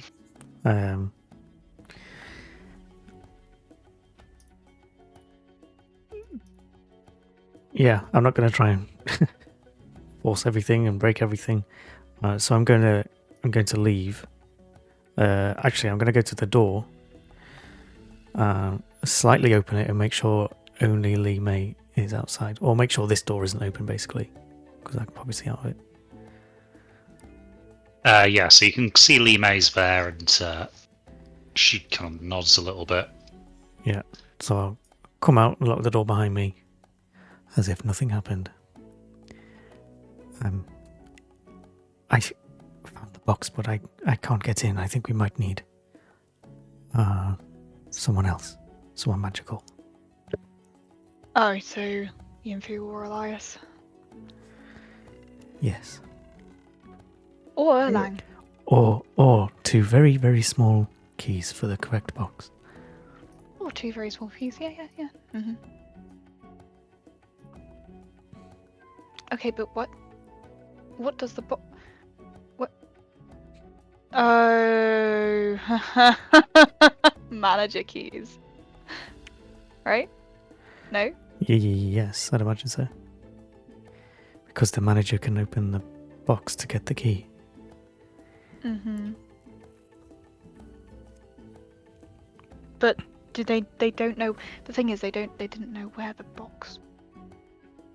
They didn't know which box it was, but they already said it in the office. Are they just confirming it with HQ? Do you think? I think this is above my pay grade. Yeah, Yes, same. we don't know. We have some information, but we don't know what it is. I think our best bet is to try and find a way into number 64 and figure it out from there. Okay. Are you alright holding on to the box? I assume the boxes were So you can't obviously affixed. just They're pull the like- boxes out. Yeah, you need they're bolted down. first. Oh, I thought you picked up the box. You were I- just carrying it out with you. Okay. Really secure setup they've got there, yeah. Apology. Oh my god. Calzara hasn't played Payday. No. I like the music. You know though. what you might need? Why don't we just pick up the vault and leave? Shut up. So where are we getting a chainsaw from? Okay, I think It's the Tarek when you need him. I'm going to return back to Malagash. Hopefully, we can see the others soon.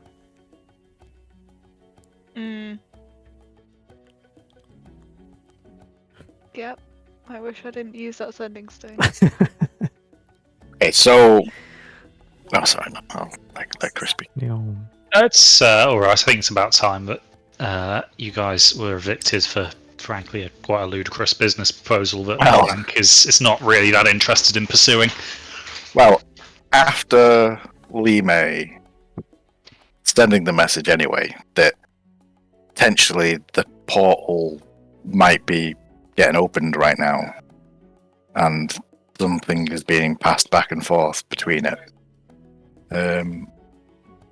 It might be time to start gathering up around the portal room to try and, grab whoever is coming through or whatever. So, Well, I'll turn to the guy. Fine. So you won't give us a loan, you won't help us out, but we still need some secure storage for our fine product. What about your lockbox services? How much do they cost? Lockbox services, yes. Well, that's something we can do for you. We have quite reasonable rates. I'm sure we can work out something for your needs. How many boxes will you be requiring? Oh, well, to start with, just the one. Is it large enough to fit several of these size bottles in? Yes, that should be fine. So we offer a service of the lockbox. A year's rental of that would cost you 150 gold pieces. Is that payable up front, or can we do a monthly? We can set up a monthly payment plan if that's preferable. Certainly, yes.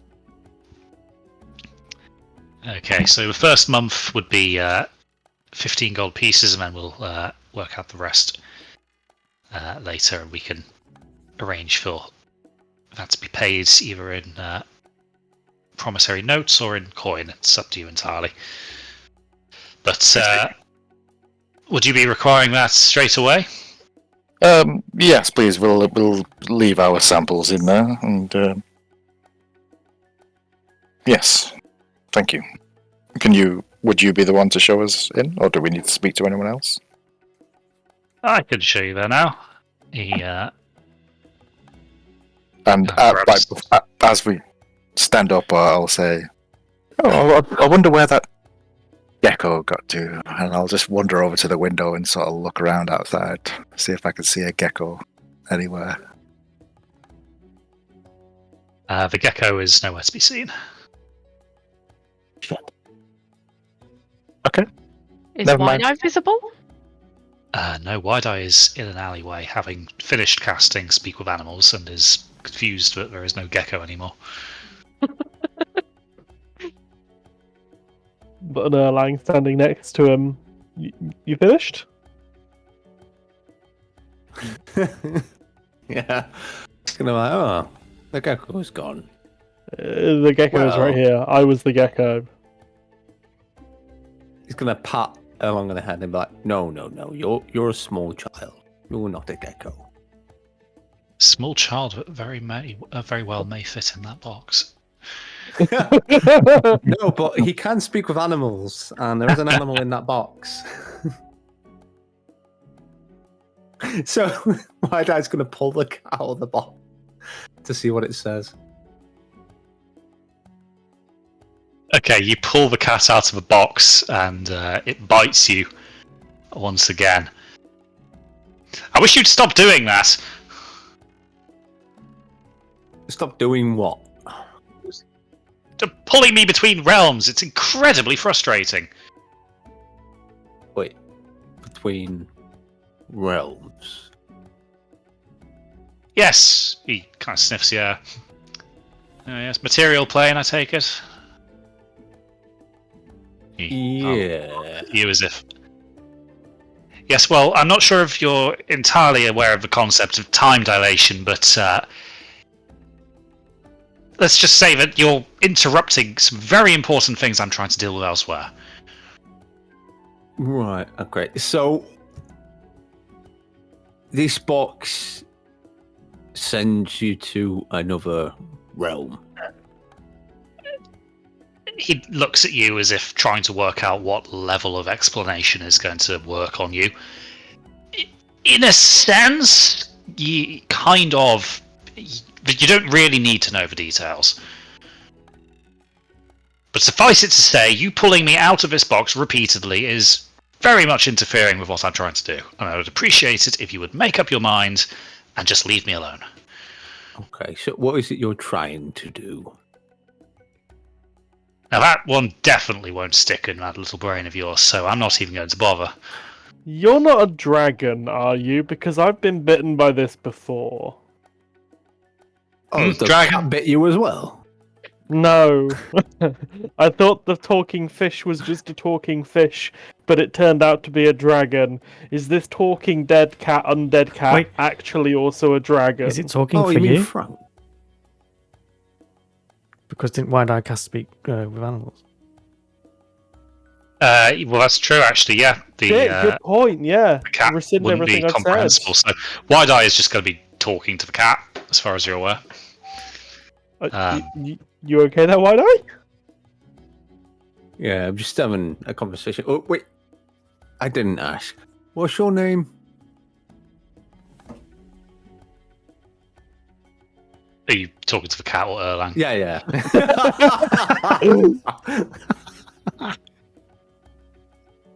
To the cat. So the cat looks at you as if, is working out whether it's actually worth his time to tell you his name. Right, well, if you must address me, you are to do it as Voldrave. But I can't promise you I'll answer, as frankly I have better things to be thinking about than whatever we're conversing about. Voldrave. I mean, I like Mr. Figglesworth better, but... As I said, you can call me what you want. I probably won't answer. Far too busy. Now, if you wouldn't mind putting me back in that box, I have things to be attending to. Wide Eye, are you talking to the cat? He's going to look at Erlang and be like, yes, I am talking to the cat. Is the cat responding? Yes, he is someone called Voldrave. Although, I think Mr. Figglesworth is better. I'm going to use my gnomish cunning, gnomish lineage to free cast Speak with Animals and join in the conversation. Right, so you can't get the tail end of this cat racing Wide Eye. Excuse me, sir, you were dead a minute ago. Oh, well, a minute ago there was also one idiot trying to talk to me. Now I've got two. Marvellous. I'm going to repeat my previous question about you're not actually a dragon, are you? Dragon? No, I'm not a dragon.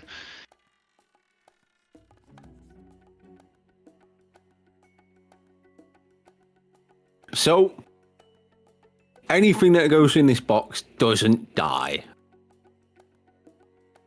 I can't speak for anything else, but not me. Are you actually a cat, or are you something else? Well, that's quite a deep question when you get to the bottom of it, isn't it? And what exactly are you, in the grand scheme of things? Is that something you can answer for any degree of certainty? Trying my best. Yes, aren't we all?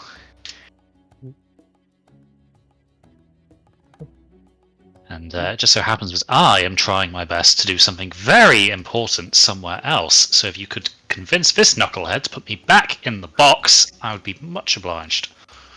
What is it you're trying? We might be able...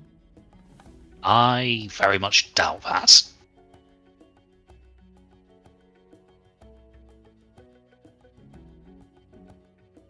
It attempts to bite and scratch you once more, Wide Eye, but for all its lofty words, the physical form it appears to be in control of doesn't have too much influence over you.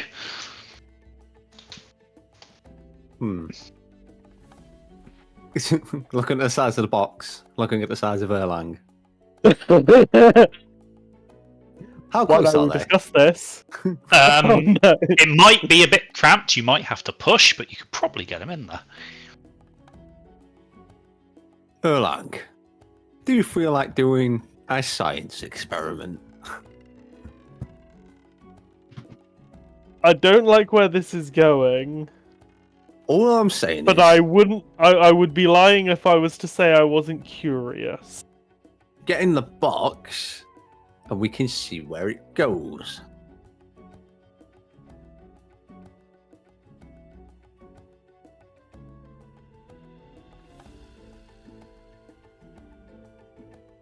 I mean, what's the worst that could happen? I suppose there's only one way to find out. And Erlang's going to climb inside the box.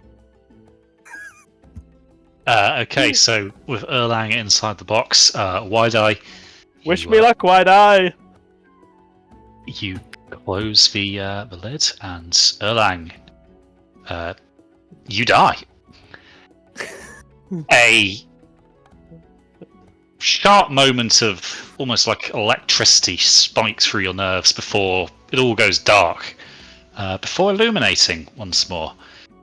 You find yourself walking amongst a very peaceful and verdant grove. The sound of running water somewhere in the distance. Looking around you, you can see forest as far as the eye can see. Do you feel relaxed? I'm going to call out. Anyone there? Your cry is met with deafening silence. Meanwhile, Wide Eye, opening the lid, you see that Erlang is dead. I've seen this trick before. He's going to pull Erlang out of the box. Erlang, you are walking through this glade, and all of a sudden a invisible yet irresistible force almost grabs you by the limbs and yanks you backwards, kind of heels dragging in the soil. The glade starts to become a distant memory, and the blackness engulfs you before light hits your eyes once more, accompanied by a bolt of mind-shattering pain. And as you kind of start to hyperventilate, it takes you a moment to realise you're back in the alley, kind of staring up at Wide Eye. And ow! So, how was it? It was. The destination was pleasant. The journey was. I don't recommend it. Uncomfortable. I've had travels like that before. I went to a verdant glade. There was no one there. I wandered around for a bit, and then, presumably, as you pulled me out of the box, felt like I was yanked away from the glade. Flash of darkness, flash of light, and I was back. Well, I was going to hold up the cat and go, Figglesworth. Does that sound familiar to you? He's deep in force about something else, and takes a moment to realise that you're speaking to him. Oh, well, the glade itself, no, that's new to me. The concept is particularly strange. A little different than my own personal experiences, but I suspect he had something similar happen, if perhaps not exactly the same. Which is interesting, because I've never actually seen a mortal go through that process. Which implies you're not? Well, I don't know anymore. That's part of this whole little thing I'm working on, you see. Where do you go when you go through the box? Questions. So many questions with you. How are we meant to find out more if not question? And why would you need to find out more? Do you have this pressing urge to stick your nose into everything you discover? Yes. I should have thought as much. You should know, Wide Eye.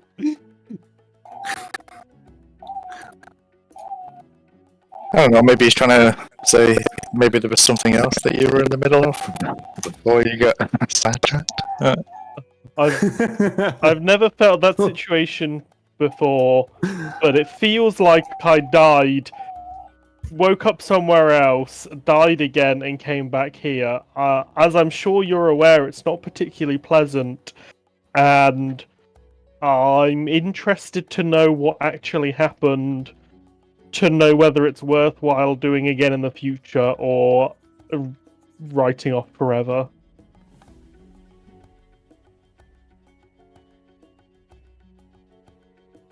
Well, that's up to you. If you want to get back in a box, that's very much your own decision. It has no real impact on my work, and frankly, I couldn't care less.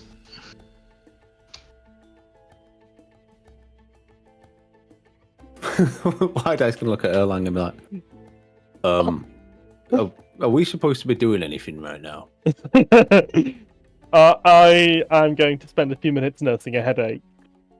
Oh, okay. Yes, anyway, back in the bank. Obviously now, Swan, you're aware that this is kind of going to be a problem with this arcane lock, but you can see from your vantage point that Elias and Yinfu are kind of being escorted over to the lockbox room by this representative. Li Mei, you also see as they arrive, and you kind of stand aside as the door is opened for them. The bank representative goes to a kind of like a little it's a strange little device. It's kind of like an alcove in the wall, and he places his hand there, and you hear him wince a little bit, and a little portal opens above the alcove, and a set of keys drops out of it. Twin keys. As he pulls his hand away, you can see that there is a small blood stain left on the alcove. He takes them, and you can see that there's a little tag on them which says 146.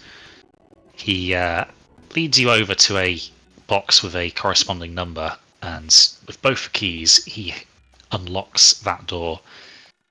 If you would like to put your little bottle in here, and then I will hand you these. Keep them safe. You will need them to access it again. If you lose them, I'm afraid that's curtains for it. We can't do anything else once those keys are lost. Really? Well, not from within this office. You would have to take it up with HQ, and that can be a process that drags on for months. So trust me, do not lose these. Oh, I see. Do we have to, or do I have to, do that little blood thing? What is all that about? That's just something required to get the keys made. Don't worry about that. You won't need to go through it. Okay. And so I keep one key, you keep one key, and all of these lockboxes all have different keys, and they're all unique. Blah blah blah. Correct. Yes, it ensures security for all parties. Okay. And are all of these boxes? I'm sorry, I've heard a lot about this bank. They're all magically sealed as well. Is that correct? No, magical sealing is a service that we do offer, but it's quite expensive. No. Okay. That would be in addition to our standard services. I see.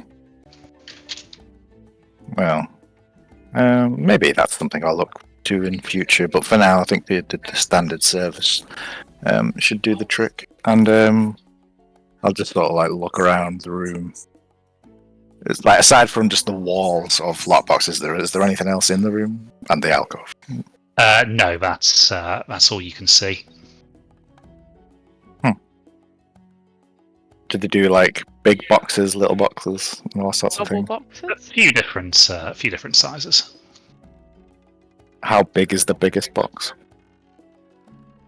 So the largest box you would imagine is probably about 50 centimeters wide, 50 centimeters tall, and however far back it goes into the wall, which you don't know. Maybe a foot or two, maybe at most. I'm thinking. Yes, this could work quite nicely. So, and I'll start like fiddling around with the box, like taking the perfume vials out.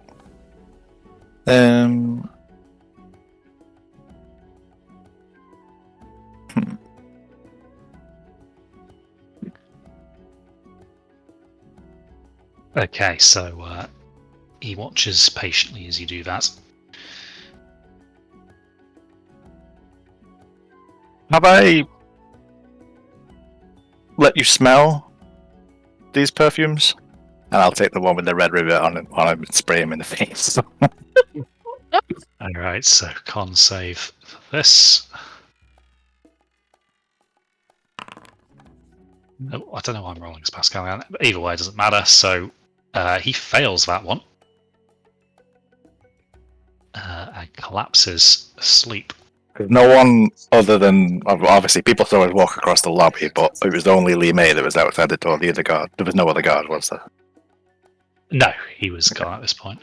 Yeah.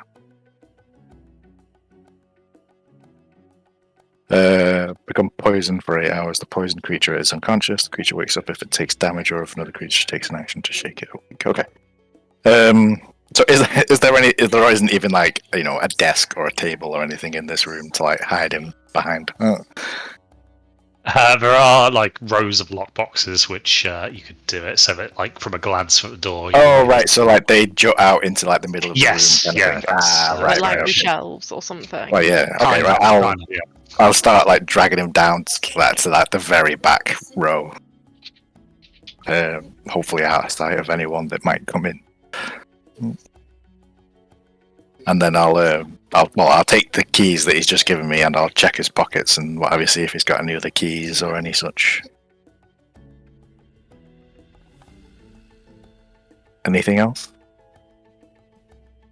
So he has, like, you know, what you might expect for a bank clerk to have in his pockets. Say, you know, obviously the kind of same keyring that you've already had access to.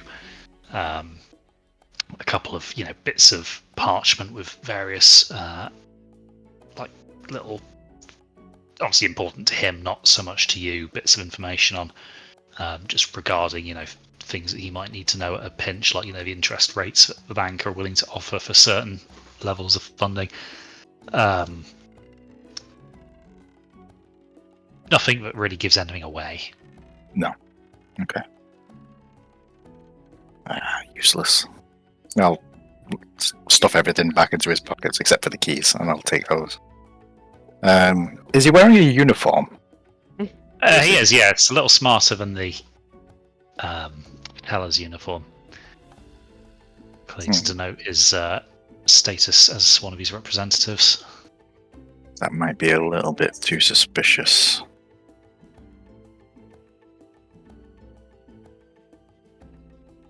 Do you, like...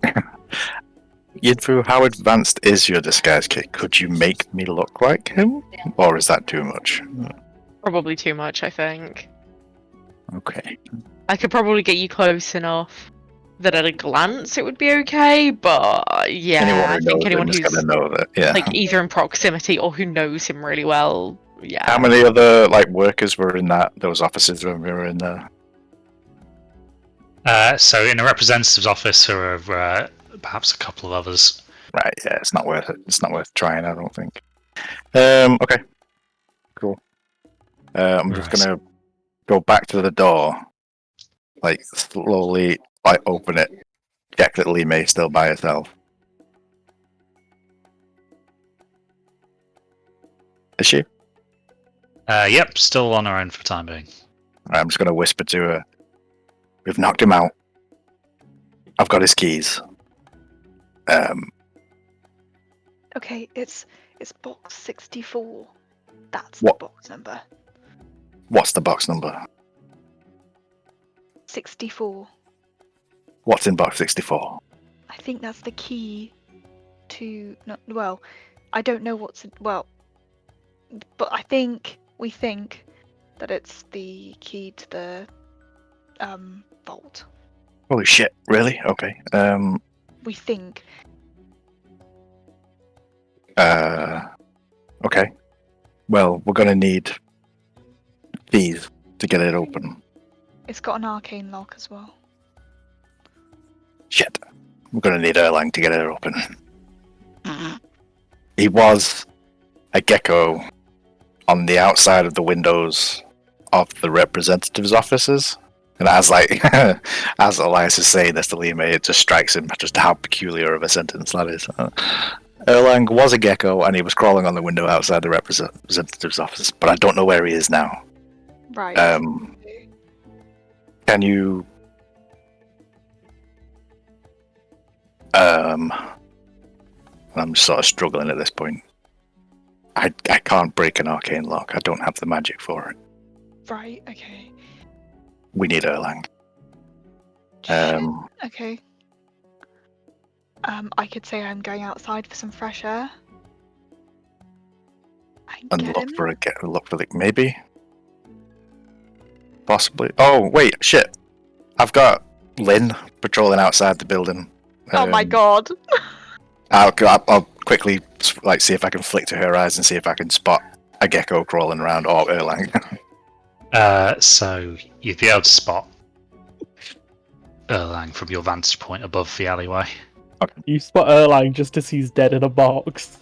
And I'll have a very sudden moment of panic until I see, I guess, Wide-Eye taking him out and putting him back in again, and taking him out and putting him back in again. And I'll have Lynn go down to Erlang and start just like fluttering to try and get his attention. Hello, Lynn.